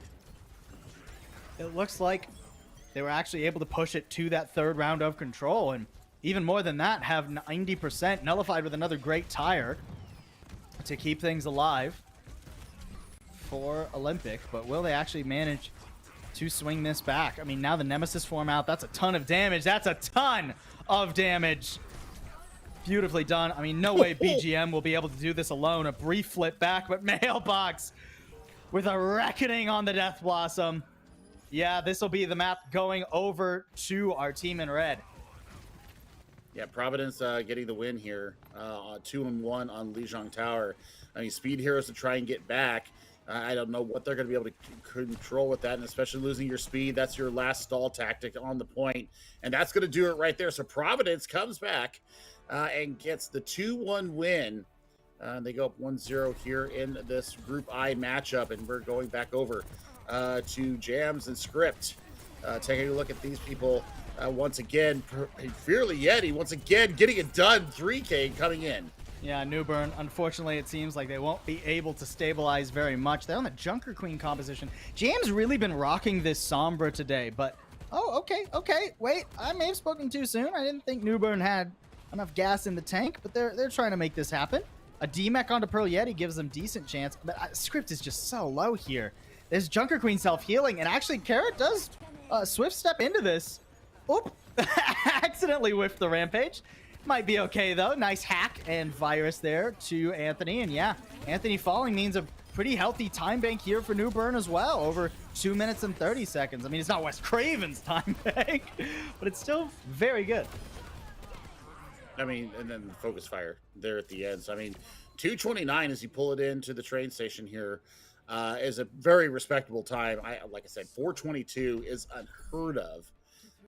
And we'll see what this defense line here for this team is going to be, because Jams has really been rocking the Sombra here. They've been having their way with the opposition here. So Pearl Yeti looking to get it done, but now we swap over back once again back over to West Craven and versus JP Napp. They're on the defense now, and they've got I'm Smart Rock onto these Ramatra.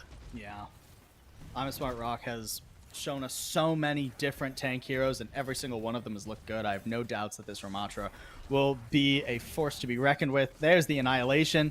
A push forward really deep if you want to try and commit to that Annihilation, but it does wear away. Gravitic Flux, I believe, catches I'm a Smart Rock there. Deals quite a bit of damage, actually, not only to him, but the rest of West Craven as well, but not much follow-up. I mean, this has to hit. This has to nail them. Nice work from Kajukabuka.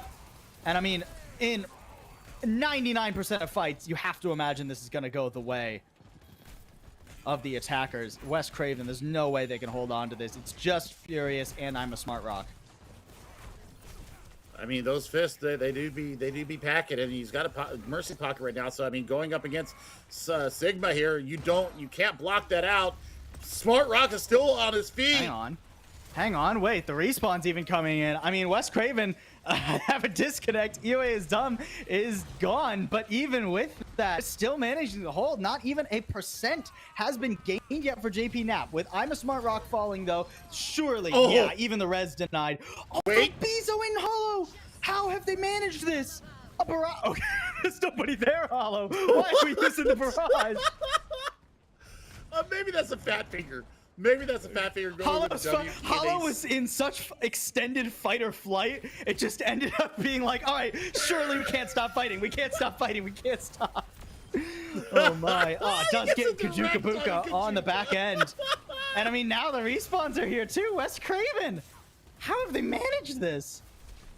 I don't know. They're still minus a player, by the way, and they're still doing this on the back of it. This is insane. I mean, could they actually win this map 4v5?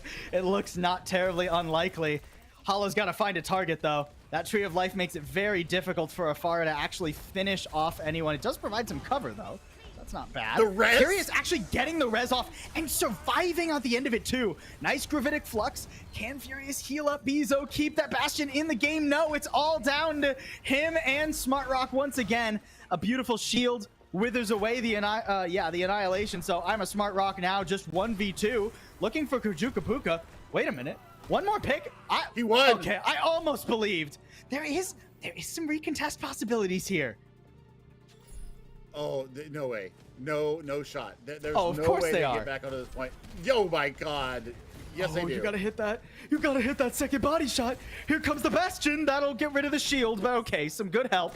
And both DPS dispatched. All right, West Craven not going to hold on to it this time. But, I mean, they whittle, what, a minute and a half off the clock there? So, I mean, even more, actually. It was almost into overtime because we just added time on the clock. So, only 2:20 to go through the streets of Midtown here. Tire Online, Coalescence behind it. Still, 4v5, and West Craven is still making this look like an even match. Yeah, now EOA is back into the lobby too, so West Craven, I mean, we just saw the Herculean effort they put in 4v5 to almost hold and win, not just the map, but the series. Now they have another chance at this, and Bezo with a solid start, the artillery strike, getting rid of Johnny. That's the vast majority of the healing there. And oh, I don't think Jackbird's gonna live in this hallway. Furious pulling out the bunny, or no, that's not the bunny blaster. That's Diva's gun, but the the little mercy It's the gun. Glockster. Yeah, sure, Glockster. why not? Yeah, there we go. The Dr. Glock? Pull out the Glock. Yeah, it's the Glockter. Yeah, perfect. All right. Okay. Riptire is available here for Kajukabuka. Maybe like to see him save it for another fight, though. I mean, right now, JP Napp, they're kind of all over the place. That being said, Bizo falling. But without Cosmito, it just doesn't feel like there's going to be enough to actually push the objective. That's not bad by any stretch of the imagination. Jackbird with another. I may have spoken too soon here. I'm a smart rock, just barely being able to take a breather. We'll try and... I mean, you got to try and stay out of Jackbird's sight. The pick not coming through. Kajukabuka blasts himself away. How does Furious get these reses? And the Valkyrie to survive afterwards, too. This movement's nuts. I mean, great understanding of the tech of Mercy here. I mean, this is where you love to see it. I mean, wall already out, but it's available again. This actually could win them the fight. I'm a smart rock already getting rid of the Junkrat. That's a lot of damage threat you no longer have to worry about. And now the attention turns to Cosmito. The May going to be very obnoxious as well to try and deal with. Tree of Life, JP Napp, they don't want to give this up. They know they only have 20 seconds left. They won't have time for a full recontest. But even with that, it's not quite enough. Oh, I just saw the payload move. I thought we were about to get a back cap, but no. West Craven are holding strong. Whoa, my God, 3K coming through. Are they going to be able to in the last seconds? They do, they touched the hook. Oh my God, the hook saving it there. No, it didn't save it. No, they got it. The touch, They got it. it actually went through. Kajukabuka, you are unbelievable. What a menace. What a hero. What a game. Oh my God, this is giving us everything that we ever wanted. That was absolutely insane. I mean, it started by I'm a Smart Rock taking Cosmito out of the gravitic flux right out the other side of the tunnel. And then everybody started pressing Q, and finally, at the end of that 3K tire gets all the work that they needed. I mean, it's still an unbelievable effort from JP Napp to try and cap this. Even if they cap, it's probably not going to be with time, and then they'll have to defend first for just one tick for over 4 minutes. Here comes Attack Visor into West Craven. They don't want to even have to go to those extra innings. Jackbird getting rid of 1, make it 2. This isn't unwinnable here. Bizo's making this so difficult. Bizo's tracking is ridiculous on the soldier. It's a laser beam. Jackbird got 4. Or, yeah, got 3 as well. So, I mean, both of them coming up with a 3-piece might actually take Bizo down. The vampire healing is going to be enough to keep him up.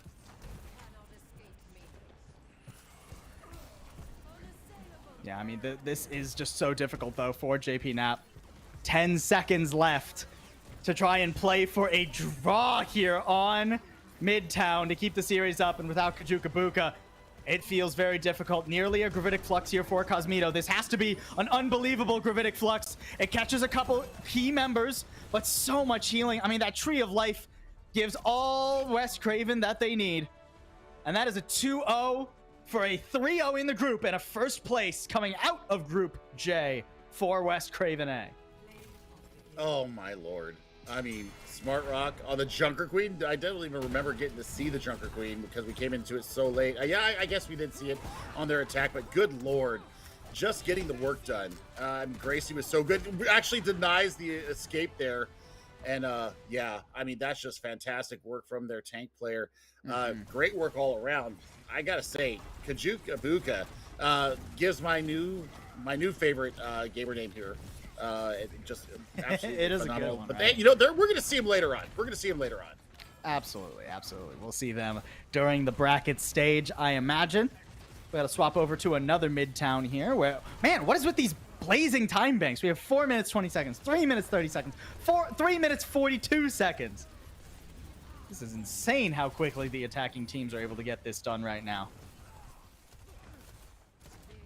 I mean, questions the defensive skills that's coming in here from them. But I mean, I tell you what, Kaloran and company, they're really holding course here, trying to deny all the damage coming in. And well, they've done it so far. That's a good repelling of the attack. And I mean, Mailbox is showing up big. We saw them on the what was it, the Reaper there on Legion Gardens, and now with the Hanzo.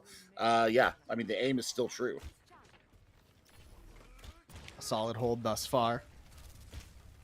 2.5 minutes to go, though. Plenty of time to make this work. Pharah as well. I like this this decision from Nullified. There's not too many players on the defending team, the red team, that will be able to hold on to this one. Although that being said, they're just going to get aggressive. They're just going to ruin the day. No chance to actually set that Pharah up. 7 health and gets out of there. Nope. It'll be just a little tickle from the 83 there on the Moira to take him out. Now we've got a Diva coming out here from BGM Studios. Give a little bit more frontline mitigation, a little bit more mobility, a little bit more peel, perhaps, for the back line. BGM trying to dive in onto Zolix, but unfortunately won't be the case. I mean, with Caloran falling, all you have to do is try and hold out for a moment. The tank is gone. You don't need to go in aggressive. Okay, the tank is back with a resurrection. So now you really don't want to go in aggressively. Somebody's got to heal up BGN if Olympic are going to make any sort of progress here.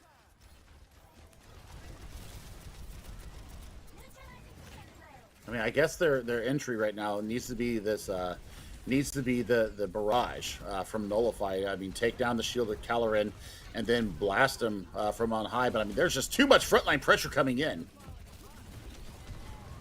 And I mean, with the D-Mech onto BGM Studios, it's going to be difficult for Olympic to get any progress here. Just a minute remains for them. They're coming up to a barrage. But other than that, it's looking pretty dire. And look at what Providence got on the other side of things. A healthy bank of ultimates for them. I mean, they are going to get a chance to get this barrage. That's guaranteed. Now, are they going to be able to hit it? That is the question. I mean, it's going to really be Mailbox versus a Nullified takes down, well, one. But there's the res getting the healer back up. Ooh, what an earth shatter there. Kylo Ren. Oh, man. Right as I was thinking Olympic maybe had some ways into this fight. Nah, not even close. Providence are getting it done. We're on the precipice of yet another dominant 2-0. Great showing from Providence. I mean, they won their first match today. They are well on their way to making a second one. Only 8 seconds left for Olympic. I mean, maybe the sound barrier can get them there in time. But, no, I don't think that there's much to this fight. Unless, nah, probably not. I mean, that's going to be the artillery strike coming. Well, it does take down Mailbox. Maybe a chance for Nullify to get in there and get this barrage off. Only one player, though, on the attack. It's going to be a little bit too tricky. No, not going to be able to make it happen. An excellent effort there from Olympic, but Providence up to 2-0, well on their way to potentially first in their group. Yep, this is going to be a very good look here coming in. We'll see how they're going to move their way through. Looks like we got a little bit more coming in here from these two teams. I mean, looking at the play of the game here from the 83, I mean, you know, they did their best here and, you know, got the work done there at the very end. But, I mean, Providence looking pretty darn scary as well.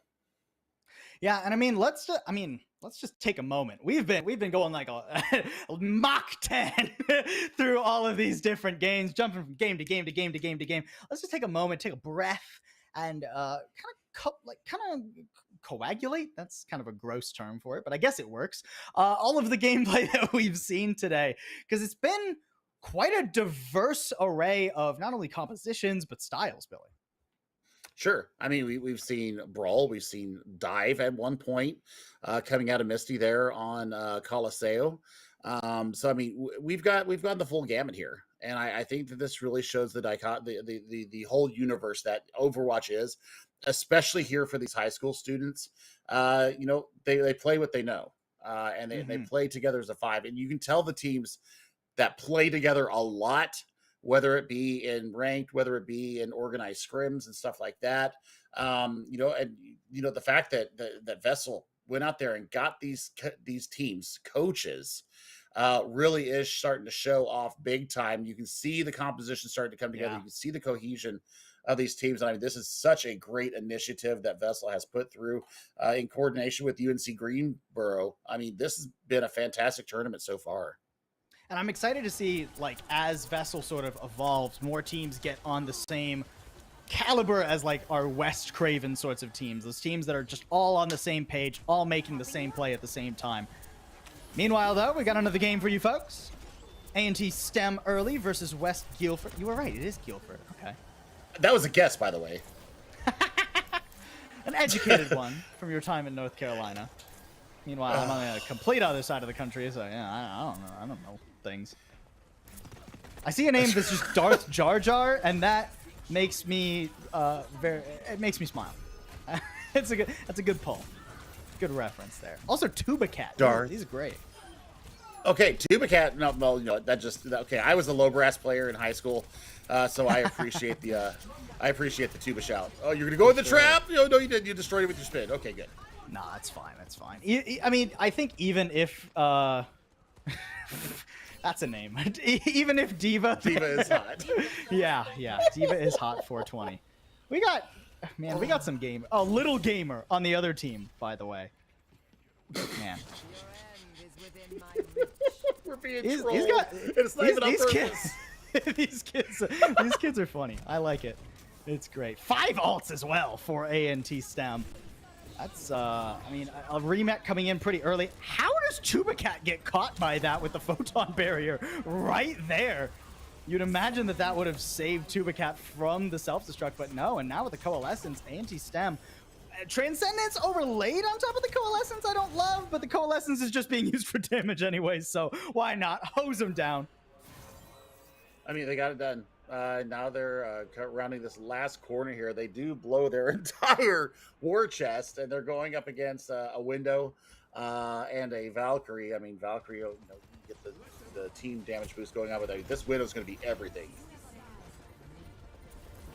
Yeah, the amplification matrix has to get some value here. A&T STEM trying to play in front of it, and it's going pretty well thus far.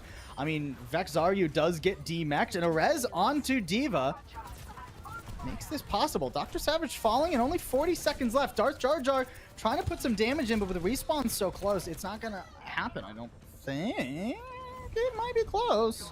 No, they're going to regroup. They're going to regroup. They got a tire ready to go. I mean, they're going up against an artillery strike. That's about it. I mean, the only thing they've got now is that Imataz has gone over to the Kiriko, so they're going to be able to cleanse any kind of negative effects coming in. Darth Jar Jar on a brutal angle, too. Just sneaks a trap right into the fray. Oh, and that does catch Silent Storm. No damage follow-up for it, though. I mean, do you expect a tire here? Yeah, but it doesn't matter. 3 players walk into it trying to get rid of Darth Jar Jar.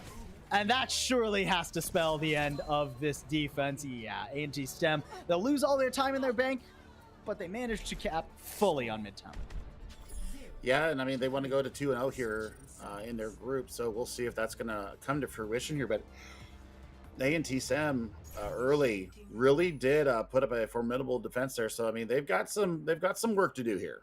But it's not unheard of to see them get themselves through.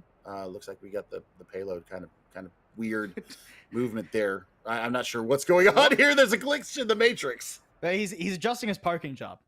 He's backing out and going forward a little bit. just like the Austin Powers movie with the little car. Oh my. Well, okay, so RT High won their second game. Jumped over to that game and it was done before we even realized what was going on there. Okay. Oh man. All right. Well, good for RT High. Jactor doing it not on the Fair, but on the Sojourn, getting the play of the game there. Absolutely fantastic for them. So that takes them, I think that gives it a 2-0. 2-0, correct? Yeah, I think so. Yes. RT High's first game was that was our main one. That was against Newbern. Newbern did lose that one. Yeah. So RT High should be at 2-0 in their group.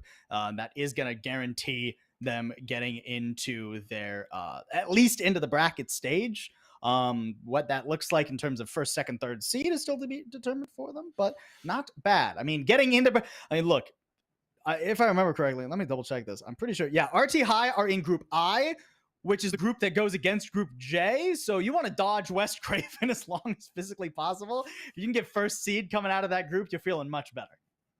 Oh yeah. I mean, RT High did not look too shabby themselves. So I mean, they did go to 3 maps on their first one, but the second one was a lot more dominant. So, I mean, maybe they've finally gotten the jitters out of their back pocket. And well, you know what? That's going to do it here for the second round of games. We're going to go ahead and throw it to a short little break. We're going to let all the teams kind of get themselves back together, make sure that they're ready for the 8 p.m. start coming up here in about 12 minutes. So don't go away. We'll be back with you in just a few minutes.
Welcome back, everybody. One more time for our second and final day of the group stage before we get to the bracket tomorrow and Thursday.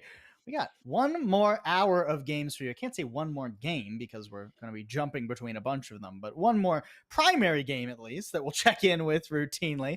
It's going to be West Foresight versus West Guilford. Yep, both teams coming in 0-2. So the team that wins this is actually going to guarantee themselves a transfer spot out of the group stages into the bracket, where more pain and suffering will wait for them. But you know what? Maybe this is a really strong group, and maybe they'll catch a break and maybe face up against somebody else that might not be as good. Yeah, I mean, that's very possible. And I mean, hey, getting to play more Overwatch is always preferable to not being able to play any more Overwatch, right? It's better to get out of your group. And even if maybe, bracket doesn't go your way tomorrow, you still at least made it to the third day of play and don't have to sit at home doing homework and not playing Overwatch. And that's what it's all about, is playing the beautiful game that we have come to love over these past couple of years. But I mean, for these two teams, we've had a chance to see a little bit of West Forsyth earlier. We had a chance to see a little bit of West Guilford in our last little kind of look around during the second hour of games. So you know what, both these teams coming in, they put up some defenses. And so, I mean, this gives me hope that maybe we'll see a MW3 here. It's been kind of elusive here in day number 2. Lots of straightforward games here so far today, Paul. So for these two teams, this might be the most competitive match of the day. This has definitely been the most decisive day that we have had out of the sample size of 2. yesterday we had a lot, several MW3s, mostly close games again, except for that West Craven game. I mean, we watched West Craven again today, so no surprise that they once again dominate a little bit. Sure. But most of the other games have been wrapping up in 2. It's really, I think we've actually only seen one round of push thus far between any of the games that we have been hopping into. So excited for this one and potentially a couple more to maybe go the distance for our last games of the group stage. Yeah, I mean, remember that there's still another stream going on as well. It's a VESL GH. They're on the Twitch, and then it's also on YouTube as well. So make sure that you are subscribed and you've hit the bell icon to make sure that you are getting the notifications when we do go live. I listen to you say that for so many years. There we go. That it's ingrained in my brain now. Or the little heart, because we're multicasting. Yeah, I mean, either one, right?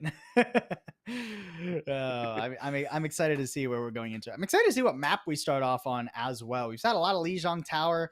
We like to see a little bit more of that Oasis that we saw a little bit of yesterday. It is going to be Oasis. I was right. There we go. Look at me. I like it. The one smart thing I've said this week. You said lots of smart stuff. Come on. Come on. No, this has been a great showcase of North Carolina talent, though. The Tar Heel State really showing us a lot in the high school esports scene. And I mean, I've been impressed. I've cast you've cast a lot more high level stuff than I have, but I mean, this has been a fantastic display of what North Carolina has to offer. Yeah, phenomenal stuff thus far, and we are just straight off into the action. West Forsyth versus West Guilford. The winner escapes the group stage, folks. And already we see a diametrically opposed decision on compositions. We got something a little bit close. Well, I can't really call that a rush comp for the Reinhardt. There's no Lucio. There's not. I mean, I guess the Torb kind of combos in with that one. Gaming, wow, just annihilated. That Discord orb is going to make gaming's job really difficult. I mean, but the Hellfire shotguns could get it done too, but never mind. I'm a Taz is going to be quite decisive with that with the orbs. I can't imagine what it feels like getting smacked with a Zenyatta orb upside the head. Like, I've thought about this many times. Like, what does that even feel like? I mean, it's probably the same as like a metal baseball hitting you. That's essentially what it is, right? God. Not very fun. It's brutal. Oh. All right. Well, the gaming's gone over to the Orisa here, so I mean a little bit more I like this sturdiness rather than the flimsy Orisa or the flimsy Winston going in there. But you're still kind of weird on the heels. You're running in with that. And you've got the big Shadow Tail. Oh my god. I'm surprised the Discord orb got moved away from gaming in that moment. I wonder if it was just line of sight there. Either way, Phil McCracken will fall. So West Guilford doing a good job. I was going to say of holding on to the choke. D.Va is hot, trying to go a little bit further than that. But managed to survive it and already halfway to getting the first round in their belt. I mean, and we saw, you know, Phil McCracken really putting up a defense there on Eichenwalde in this hour number 2 of this broadcast when we looked in on them. Having a bit of a harder time here up against D.Va is hot that we saw put up a really strong defense on Midtown 3rd. Oof, nice fire strike there too. I mean, Phil McCracken already having to use the Wraith form. And look at these ults that Guilford have available. The Molten Core coming through, a Transcendence. I mean, everybody's popping everything on both sides actually. But a Transcendence, I think, is going to be the key difference maker, or it would be. Silent Storm, you got to actually stay in it. Okay, it does expire, so maybe that one's not 100 on him. Ooh, nice Death Blossom. Eventually is shut down, but a little bit late there by D.Va is hot. And an excellent energy javelin there to stop the pin that would have gotten rid of Phil McCracken. I mean, D.Va is hot and Magician's Red trying to dance around this objective as long as they can. Actually surviving an unbelievably long amount of time. Somebody's got to get rid of that Mercy. There we go. Okay, yeah, Phil McCracken gets it done. And eventually D.Va is hot should be falling, although that's 2 picks. Lucio's back to Amida. Now over onto the Lucio instead of the Zenyatta, just trying to get back in a quick amount of time. D.Va actually going all the way over for the health pack too. I love that play. I mean, it's just wherewithal. You know, the Squeezer characters need a little bit more of the resources. You just pin out and have a good time. But I mean, Torbjorn is going to go down here unless the pocket is there. It is not. Good stuff there. Good pursuit from Gaming. I mean, the point did flip over in the midst of all that chaos, so 30% on the board already. West Guilford, if they want to try and make this fight happen, they need to find some picks. All right, 1 down. Eliga, Eliga. Yeah, no, Eliga. I thought it was K for a second. Terra Surge coming through, but Napp completely blocked by the shield there.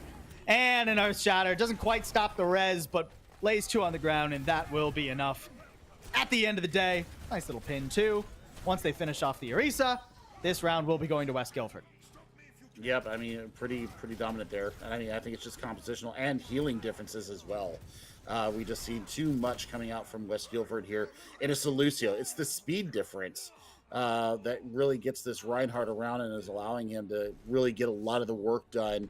You know, and the Discord orb. I mean, we... No, Gaming, we're not going to stop watching you. We're going to watch you even more now. You're a featured match. I was going to say, we are literally going to watch them even more. I mean, regardless of... Oh, man. Oh, boy. But okay. Gaming, so, I mean, I'll make you a deal. I'll make you a deal, Gaming. If you 1v5 at some point in this match, we'll go away. I don't have the authority to make that deal, by the way. I like it. I like the confidence. Oh boy. Well, we'll try and get that hashtag trending on Twitter, and in the meantime, we'll keep this going and see how this plans out. Oh, that was tasty from Phil McCracken. I mean, now onto the other support as well. Somebody's got to help these poor backliners. Phil McCracken, I mean, even if he dies here, that's more than enough. He's done his job. Health. And makes it out. Yeah. Little dash there. I mean, Lucio will be back here relatively quickly. Might be able to get the... Yep, he steals the Mega. Oh, boy. Okay. That's an actual great first fight there. You know what? Sometimes you just need to put the game in your own hands, and that's exactly what Phil McCracken did. And now the question is, I'm kind of looking at Silent Storm because Phil McCracken is just ruining these supports' day. Somebody's got to contest Phil McCracken. This is insane. Okay. Okay, I offered the 1v5 odds to Gaming, not you, Phil McCracken. I appreciate the effort, though. And it gets out, too, by the way. And almost has Blade online. This is absolutely insane on the Genji here. And they're just going to go ahead and charge right on in. Yeah, I mean, a Blade already. We didn't even have 35% on the board. Phil McCracken maybe getting a bit too antsy with that Dragon Blade. Only good for the 1. So there is an opportunity now for West Guilford. Nice pull, too, but a slide right on out of danger. Eliga survives that. Now the question is where does the next hook land? What is the pick going to look like? West Guilford, even despite the 1 pick that they got, they haven't snowballed this into any real point presence. That's just because of Gaming there. On that, you know, big coming out. He only picks him up, But Rampage, only good for the one. A sound barrier too. Good decision there from Amita. That'll make it very difficult for West Foresight to swing this back, although a res makes it possible. Gaming back in the mix, and those shields have all worn away. D.Va, okay, managing to get the take a breather going, but can't quite stop Phil McCracken. Gaming does fall, but up to 80% already for West Foresight. Yeah, they're okay to regroup here. Yeah, I mean, you do lose the Lucio here. You get the staggered out on Elida. That's going to be the Mercy gone too. Well, I say that as they, well, nope, they do get killed in the end. And Phil McCracken, I think they got a little bit too big for their britches there, and that's going to be actually a pretty massive stagger on the Mercy and Genji. So West Guilford, though, they have 3 ultimates coming into this fight. Virtual Fox needs to get this sound barrier up in a hurry, Phil or Paul, because this could be a very dynamic fight, especially with how you can lay out the molten core. It could completely devalue the ground troops. Phil McCracken, though, just diving in with the second blade already. Nice hook. Beautifully done. D.Va is hot shutting that one down. And I mean, now West Guilford, how many ults do you even want to use after shutting down what's been kind of a star player for West Foresight? A Dragon Blade of their own invested. Not too much coming out of that in terms of the kill feed, but at least a pick onto gaming to keep things stable for West Guilford. Well, I mean, they've got the sound barrier up now, so this will actually help them survive through this molten core that's coming in. I mean, we're looking for Amita right now to get their...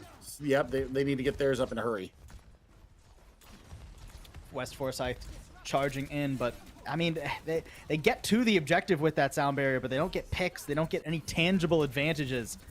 Gaming now on a bit of an off angle, just dispatching the turret before trying to double back and deal with D.Va is hot. I mean, that's a nice energy javelin, but it doesn't stop the rampage. Oh, beautiful energy javelin spin to eat up some of the whole hog and put West Foresight back on the map. Really well done control there by Gaming. Oh, they invest the sound barrier. Hello? I mean, you kind of have to, right? It's going to be pretty close to last fight, but the point flips over mid-fight regardless, and those are basically just staggers now. D.Va is hot is over to the Zarya, so there's going to be a lot of staying power. It's really going to deny a lot of the work that Grace is going to be able. It's going to allow them to get in there as well with the projected barrier. Oh, Magician's Red immediately down. Phil McCracken is unbelievable. This Genji is just indomitable. A third Dragon Blade out for Phil McCracken, and some help from the DPS duo Eliga, finishing off the other two and pushing us to a third round of control. I love it. I mean, what a play there coming from the Genji player here for West Foresight. Insane. I mean, it started off with the 2 picks on the 2 supports. Just went in and just said, YOLO, I'm in, yeet through, and gets it done. And yeet in, yeet out, and well, we're just happy. We're just happy to be here. Hearing you say that full sentence was like, you know those scenes, you know that like meme, who is it? Steve Buscemi, where it's like, how do you do, my fellow kids? Right? Oh my god. You just said YOLO and yeet in, Billy. I mean, come on. YOLO has been around since before you were born. That's not true. It is. I wouldn't believe that. As far as I know, YOLO was popularized when I was a teenager. Oh, anyways, these teenagers gonna get back to Overwatch here instead of our outdated lingo. Phil McCracken still on that Genji. Radical. Oh man, and D.Va is hot. Just way too much damage being absorbed there. Brutal stuff. I mean, Moira is good for AoE heals, but keeping a single target up like that, so difficult to do.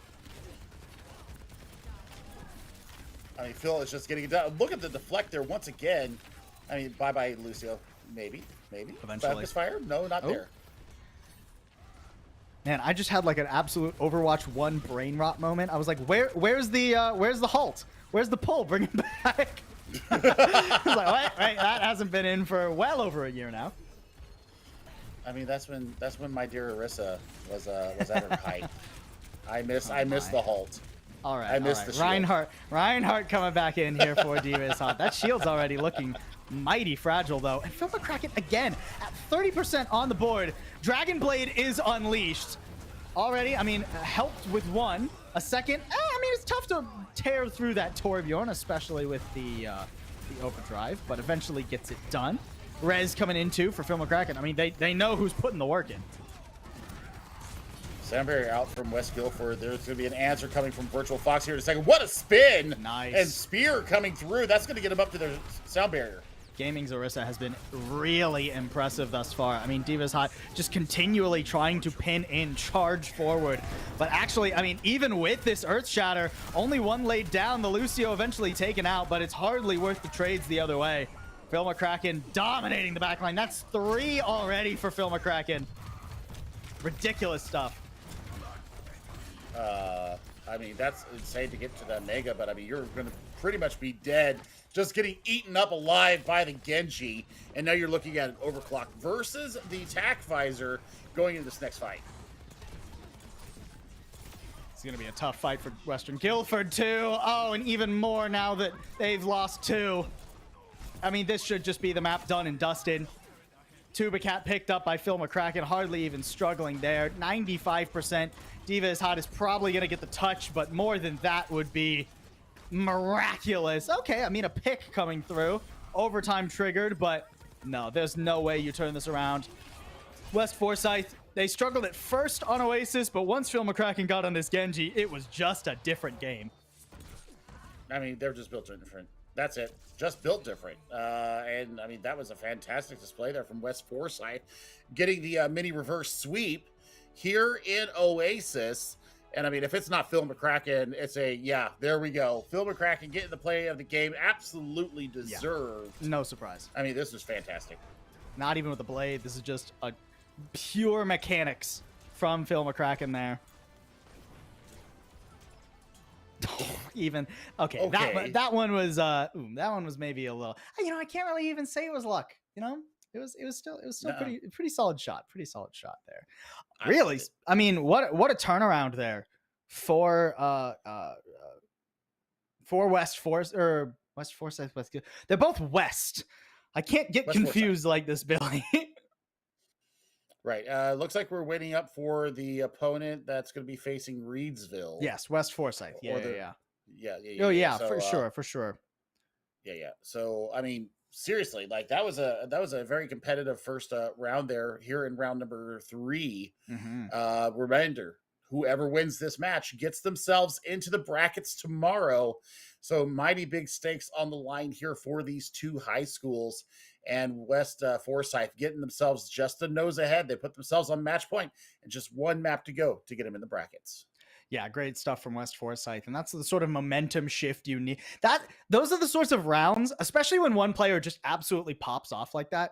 Those are the sorts of rounds where after a tough day, after a couple of losses, and you're like on the brink of elimination, you go into any given round and Phil McCracken just dumpsters everybody in the lobby. And suddenly the morale of the team completely shifts the other direction. It goes from, potentially, I'm not in their comms. I don't know what their morale is like, but potentially, woe is me. We're going to lose. We're not going to get to play anymore. To, oh my God, we're the best team ever. Tomorrow in brackets, we're going to dominate everybody. That's like the intense 180 that your mental can pull after a round like that. I mean, I used to compete back in my console days. I used to compete competitively, and we went into those situations sometimes playing in the tournaments. And we'd come in, having, really crap the bed the first couple of rounds. And then all of a sudden we come into, the next game and we have a chance to get in and we get that first map win. It's just like electricity. It's like a pure shot of adrenaline into your veins. The comms go crazy. Everybody all of a sudden remembers that they can talk into their headset and you can communicate with your team. And then it just seems to be like this whole roller coaster that goes through. So I definitely know what these gamers are feeling right now. Absolutely. It's got to be electric energy there for West Forsyth. And on the other end of things, I mean, Western Guilford, they were close at times. I mean, they got that first round. It was pretty comfortable first round too. So depending on where the maps go next for them, it'll be interesting to see how that rolls out. Meanwhile, we're going over to Reedsville versus A&T STEM early. These teams are both 2-0 in their group, but Reedsville got that first map, it seems. It does. And we'll see what A&T STEM early can do. We saw them just a little bit earlier in the broadcast, and really, I mean, they seem to be on the back foot. So they need to really be strong here. They need to be very concise in their engagements. I mean, that's a great immortality barrier that comes out. Darth Jar Jar once again on this Junkrat. Is this like a a one-trick comfort situation, or is it just do we just happen to tune in during the Junkrat times? I hope so. I stand a good Junkrat main. I mean, shades of leg day. Rocking the Junkrat for all those years. Love it. I mean, I love to see it. Love to see it. ANT stem. Just slowly prodding at this attack, but actually Dr. Savage has already gotten up to a sound barrier. They want to try and pull this trigger quickly. I mean, the remech has come through for Vexaru now, so an opportunity to siege forward. A lot of damage here, but the block soaking that rather well. Dr. Savage trying to isolate an enemy player. Man, barely manages to get that sound barrier off, but not in time for Darth Jar Jar, unfortunately. Dr. Savage is really trying to live up to his name. Not so much focused on heals, instead going into the back line, but with attack visor out, it's easy pickings for Josh. I mean, part of that was through the Ant Matrix. Part of that was just through great tracking and getting the auto aim onto the targets. But man, I mean, Dr. Savage was like a pixel away from being Ajax there. But now they have to contend with this Darth Jar Jar tire. Nothing on the board. Vexaru over to the Ramatra now, so they're going to answer out with their own Ramatra. Yeah, mirror match in the tanks.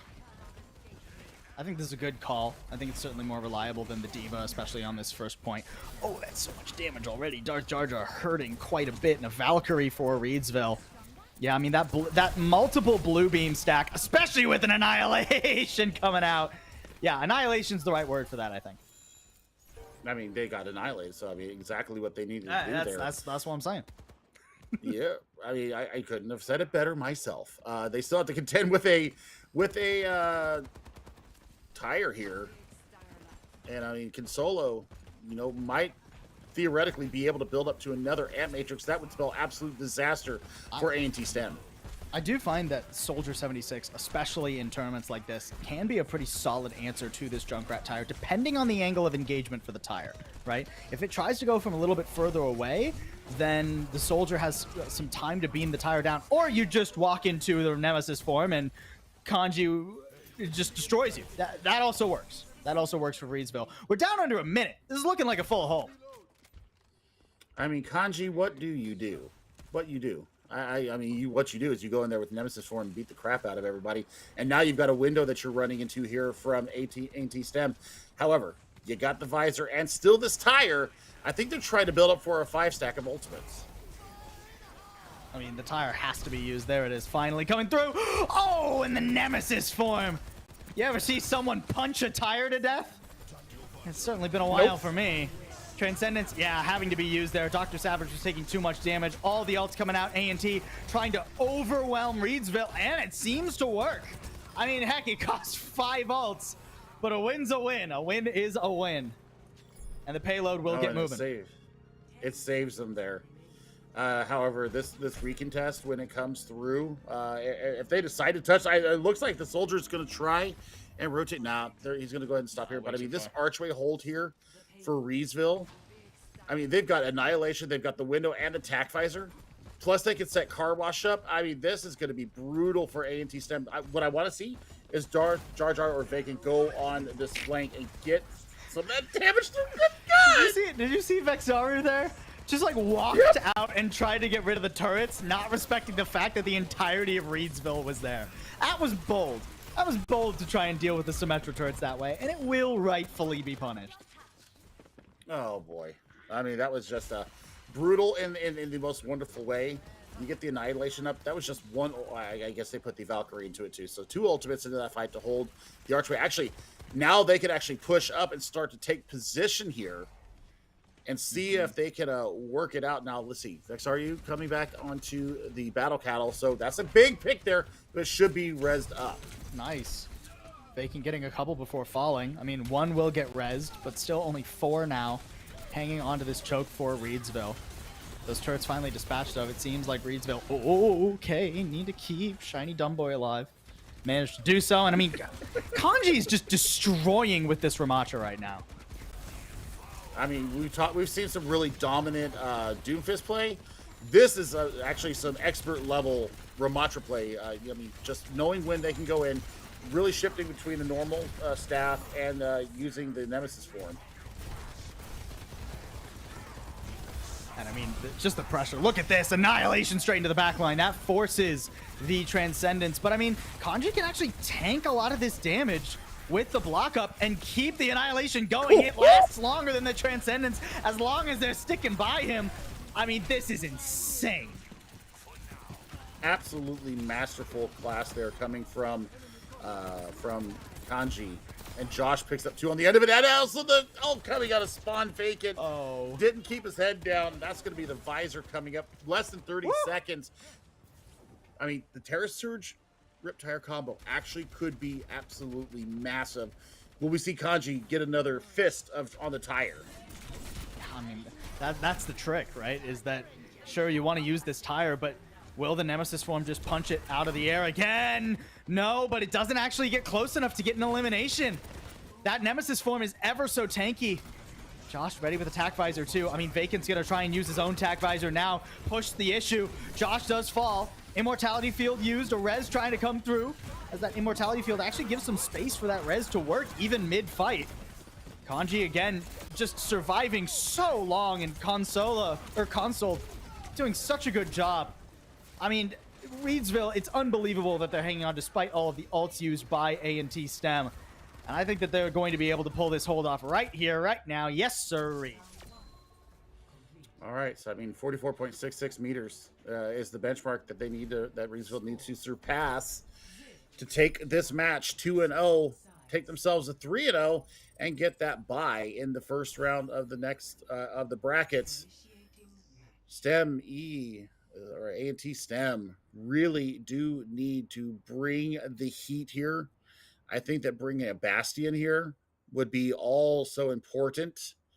I think that if you want to answer with your own Symmetra, that never is a bad thing. I think bringing a Mei Bastion here and really locking the Ramatra up is a great way to go, and it's going to force Reedsville out of this composition, because right now Kanji is just playing with zero fear, and that's the big problem. You need an answer for that Ramatra. I mean, it seems like Reedsville potentially will start off on the D.Va. I mean, it's a Tagger spawn.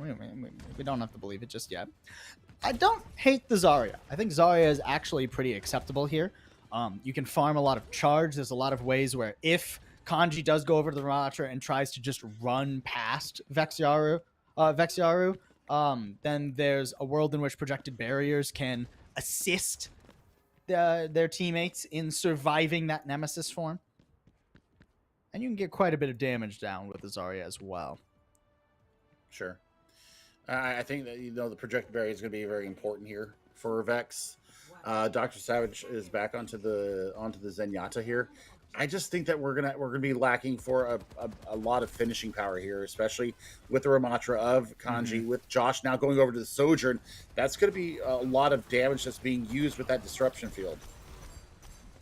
I love the Sojourn pick too for attack, because really all you need is one pick out of the railgun, right? The Soldier 76 for defense, sure, pepper in some solid damage, keep teams at bay, but for attack, I love this decision. Already 100 charge for Vexiaru. This is what I was talking about against the Ramatra, but you need to live. Okay, just barely getting out of that one. Enough damage to keep Kanji at bay, but healing on the other end is pretty tricky. I mean, you're working with Zen Moira. Oh, now you're just working with neither. Both fall in an instant. And I mean, that's surely the first point going over to Reedsville. I mean, that could be game, set, and match right here. I mean, just based upon the tracking. I mean, you've got 5 on the points. I mean, that's going to tick up nice and fast. I think you send Kanji and Josh forward and just let them hold. And I think that's the way to go. Yep, we're going to send Ganji forward for sure. Yep, and we're going to see Josh following right behind, just getting the shots through that barrier. Oh. That's a huge disruptor shot. Beginning of the end. I can hear the toll of the dead. Reedsville charging forward. Oop, do have to keep Kanji alive. All right, he's fine. He's fine. More than enough healing there. And I mean, even a Captive Sun. All the ults coming up for Foresight as well. Or not, for Reedsville, rather, as well. Oh, God. Dr. Savage falls. The overclock ruins A&T STEM's day. Josh tears through him in an annihilation, ensures that Reedsville go up not only 2-0 in the series, but 3-0 in their group. And I believe they'll get their first seed going into tomorrow. Yep, and I mean, that is a fantastic result here for them. It looks like we're going to be heading back to the West Foresight, the Western Guilford match, if I am reading the signs correctly. I think, you know, I think I smell them on the wind, Chef Billy. I think you're right too. But I mean, what a fantastic win. I mean, both these teams are going to be in our brackets. So for them, this is absolutely, I mean, this will be great for them to be able to move through. Great win there by Reedsville. Absolutely dominant. We've seen 3 really dominant teams now so far today. West Craven looking absolutely scary still. RT and now Reedsville. So between these two lower place teams, we'll see what Western Guilford and Western Foresight bring out here. Looks like Western Foresight did take that first map win there on Oasis. So now we're here in London. Western Guilford's going to be on the attack. West Foresight, they may not get to demonstrate the same sort of domination in their group as Reedsville or West Craven, but they could show a similar level of domination in this game. I mean, we saw map 1. Phil McCracken was insane. Now, trying to punish Emita, who is actually role swapped, if I'm not mistaken. Emita and Tubacat have swapped roles. I mean, the Zarya, D.Va is hot actually already, really charged up here. That does make gaming's life pretty difficult. The nice pick there onto Virtual Fox. An attempt at a heal, but no. West Forsyth are getting run over. I mean, nice energy javelin, but the finishing is there. I mean, this is going to be a stampede coming to here and getting the first point, and it's all because of the Sombra. The Sombra has been so evil to them. Oh, the sleep? Hello? Wait, that sleep actually means you get a quick fight again. I mean, you won't get a recontest on first, but you can at least set up at this arch now. I mean, the big thing right now is that they need to contest with D.Va is hot. And because they have not been able to as of yet. I mean, Gaben sticking with the Orisa, I think going to the Reinhardt here or an answering Zarya would be the better play. Yeah. Or even like what we've seen is the Ramatra going in there with the fist and just saying, howdy. Ramatra, Sigma, a lot of good options. I think the Orisa is definitely going to struggle, especially with a Genji as well. I mean, there's just so many characters that D.Va is hot on the Zarya is going to benefit from. Was that deflected or Eden? Deflected! It was! All the way back! Beautifully done, Phil McCracken. All right, I spoke too soon. You don't counter him, he counters you. Oh, but he's in trouble. He's in trouble. He's going to get the mini. Does he have a dash? He does not. He's going to get burned down. But the trade does come back through, so I mean, it's still a 4v4 right now. Spawn's obviously in favor of Guilford, and they've got the tack visor ready to go. I mean, right now it's just about maintaining space here. Yeah, I mean, getting the tack visor into a position where it's usable too. There's really only one angle that Silent Storm can go for. It has to go around the right. Oh, ouch. That's tough. Yeah, I mean, Sombra was always hard to play on King's Row. I imagine with the new translocator, it's going to be pretty difficult for Amita to consistently get value on that pick. I mean, EMP's coming up, so that's great ult, obviously. No way. No way. Surely not. Just going for it. Why not? Already 1. I see a second. Make it 3. Oh, what a play. What a proactive play from West Forsyth. Oh man, I mean that's great IQ there and great game sense, knowing that they had already expended the Graviton Surge, so there was going to be nothing that could lock him up, other than maybe a Tubacat sleep. So I mean, fantastic there from them. Like you said, proactive gaming at its best, and now they get a chance to use the Terror Surge here in the archway. There is this. Oh no, he deflects it. At least it wasn't the ult. At least it wasn't the ult. And I mean, actually, the punish and the res. So Phil McCracken overstepping a little bit there. And now West Forsyth, I mean, the question is, do they invest ults to try and hold this, or do they just accept this fight as lost? I think it's definitely going to be the latter now.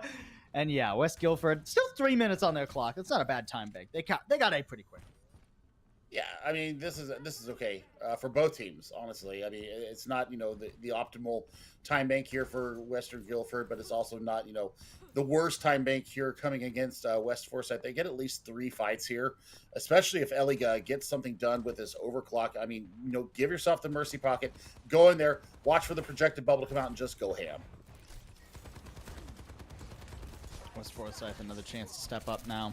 Another Graviton Surge available for D.Va's hot. That's a nice pull with the Terra Surge. Already 1 down. Eliga needs to get up to the action, but maybe doesn't even need to. I mean, the rest of Western Guilford falling pretty quickly here. And a nice little res. Getting gaming back in the mix. That means that Western Guilford really don't have enough to make this happen. The fact that Tubacat landed the anti-nade in the middle of it and still gaming got the value, I mean, that's absolutely nuts. And so, I mean, they make their first stand here as we approach the 2-minute mark. Graviton Surge ready to go. Amita over to the Cassidy.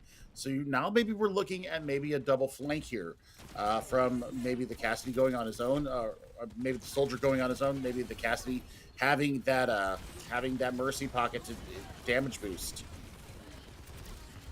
Gaming struggling a little bit. Nice blade though. Phil McCracken getting stuff done in the back line. Both supports down. I mean, just so reliable. Unbelievable what Phil McCracken is able to do every single fight consistently. And takes the Zarya down that had a pretty decent charge as well. So, I mean, that's 30 seconds off the clock from the last time we checked in with them. I mean, the blade does come out. The nano's coming up online. I think that you throw it onto Phil because, I mean, that's been the major source of your damage here in King's Row is the fact that he's really come out strong. Diva's hot over to the Reinhardt. So lots of frontline presence now. I mean, gaming following really quickly here. Oh, the canceled pin. Why cancel the pin there? You could have just smashed him into the wall. Instead, Phil McCracken gets 3. Oh no! You can't give this guy an inch. He took a mile. Yeah. Wow. Okay. I mean, looking at where we're at right now, oh my gosh. I mean, DPS Ultimate's coming up online for West Guilford. But I mean, how are you going to get in position? I mean, you've got to send Amita, obviously, on a flank. And hopefully, you know, Silent Storm can draw some resources out of West Foresight. But we've seen what can happen with the deflect. I mean, he's worked it time and time again. Yeah, I mean, only 20 seconds now remain for Western Guilford. Oh, and they lose Silent Storm to the deflect. The defect skill grenade. Phil McCracken is unbelievable. Heralding the team into the group stage. A Dragon Blade just for fun. Does get actually, I think, slept for a moment, but woken up as well. So we'll finish off Tubacat. And what a hold from West Forsyth. I mean, they give up A so quickly.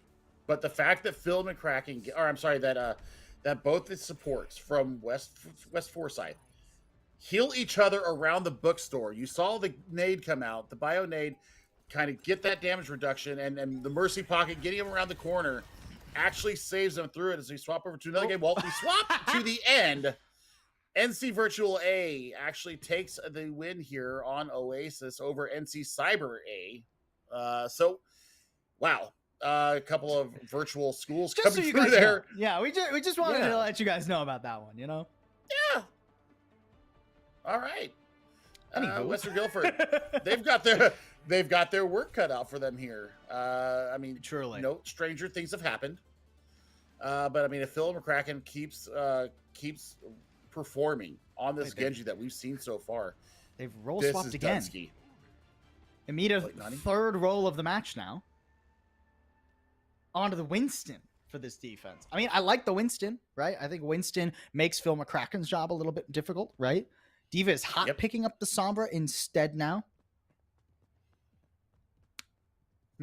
Interesting. I mean, actually, this is literally, Western Guilford have just literally made a, we don't want Phil McCracken to do anything comp. Yeah. And it's not going to work because you've got Gaming answering on their own Winston. And you've got a Virtual Fox that's going to be able to have a lot of fun too on this Ana that we saw them do very well on. Oh, gaming! Nope. Oh, won't be gaming much longer. Phil McCracken does get torn down there. After the res, can West Forsyth actually answer back? No, it seems like they're going to regroup for the moment. Haven't lost too much time though. An odd jump there. Actually, that makes gaming really vulnerable. Yeah. Unfortunate. Ooh, Phil McCracken over to the Widow is like, all right, you guys want to hold this far forward? Here, I'll just try and pick off your heads. Unfortunately, can't quite hit the headshot, so it doesn't go super well. Did you translocate up there, Diva is hot? That's a little bit bold. Might work out, though. I mean, Silent Storm trying to charge forward. Gaming back over to the Orisa. I like this pick. You're going to get up to the choke more confidently now. Oh, yeah. I mean, basically, you just got to make sure that you peel for your back line. Especially if the manual hacks go onto the Orisa, you're not going to have the ultimates or the utility to be able to get in and out. That's a great translocator Oh my gosh, that was scary Yeah, business. just barely getting out of that one. I mean, and honestly, Phil McCracken on this Widow, I like it conceptually, right? But hasn't been able to get a pick thus far. Western Guilford mostly staying out of line of sight until I jinx it and Tubacat goes down. Rez canceled. Beautiful hack from Diva is hot there. Gaming will not be back in this fight anytime soon. Oh my god.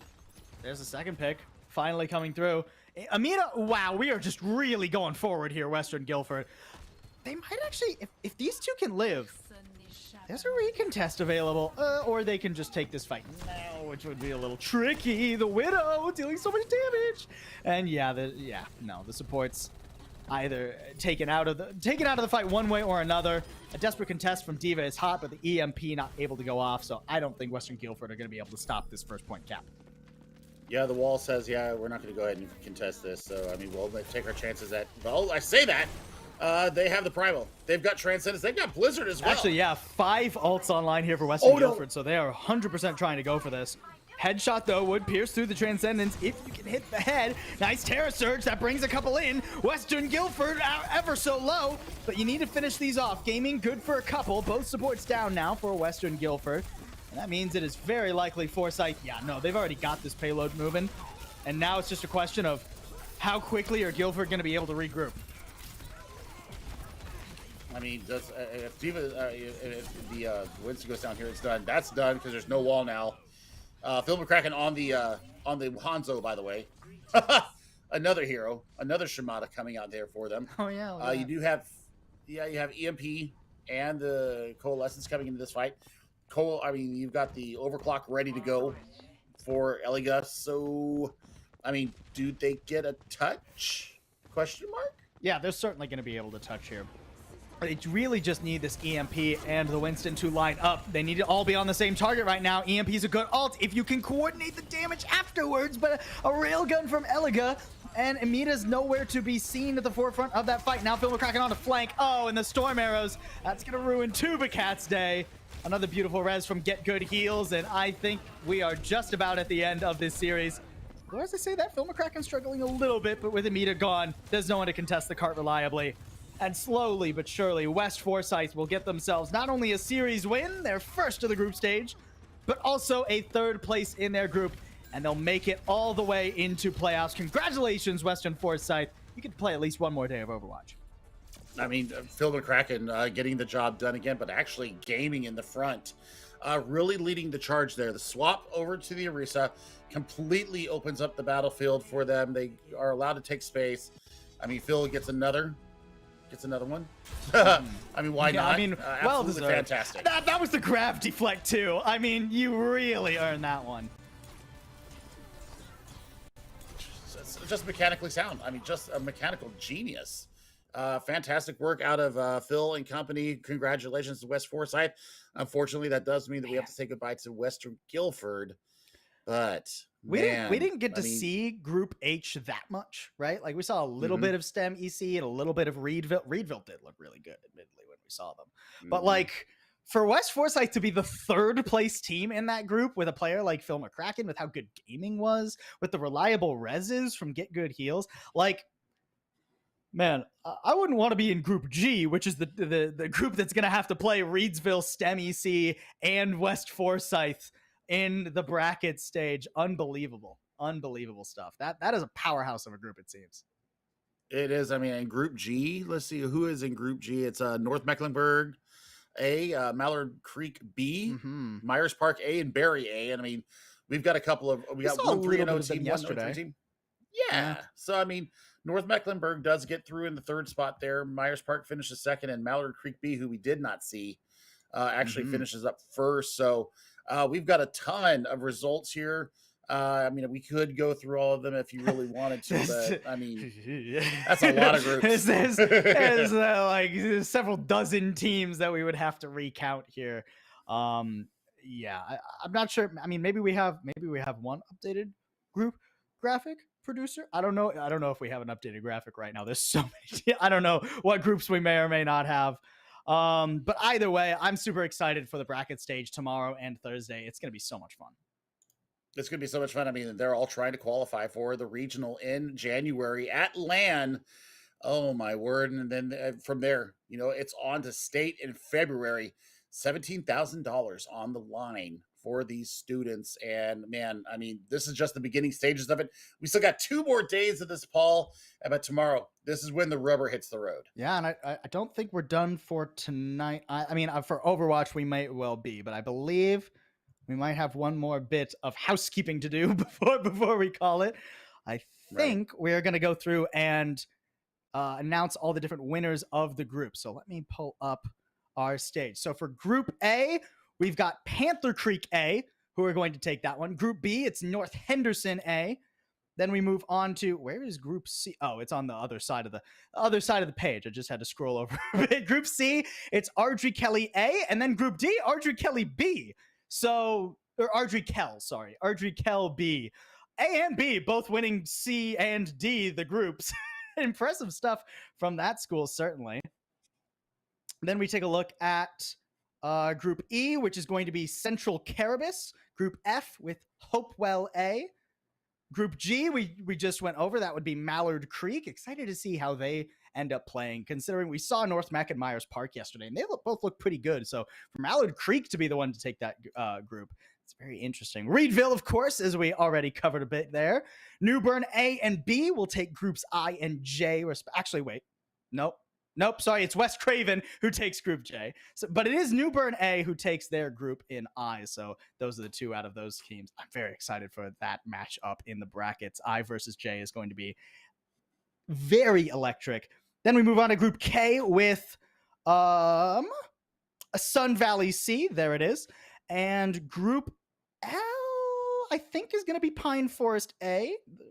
Yes, Pine Forest A? Yes, I believe so. I think so.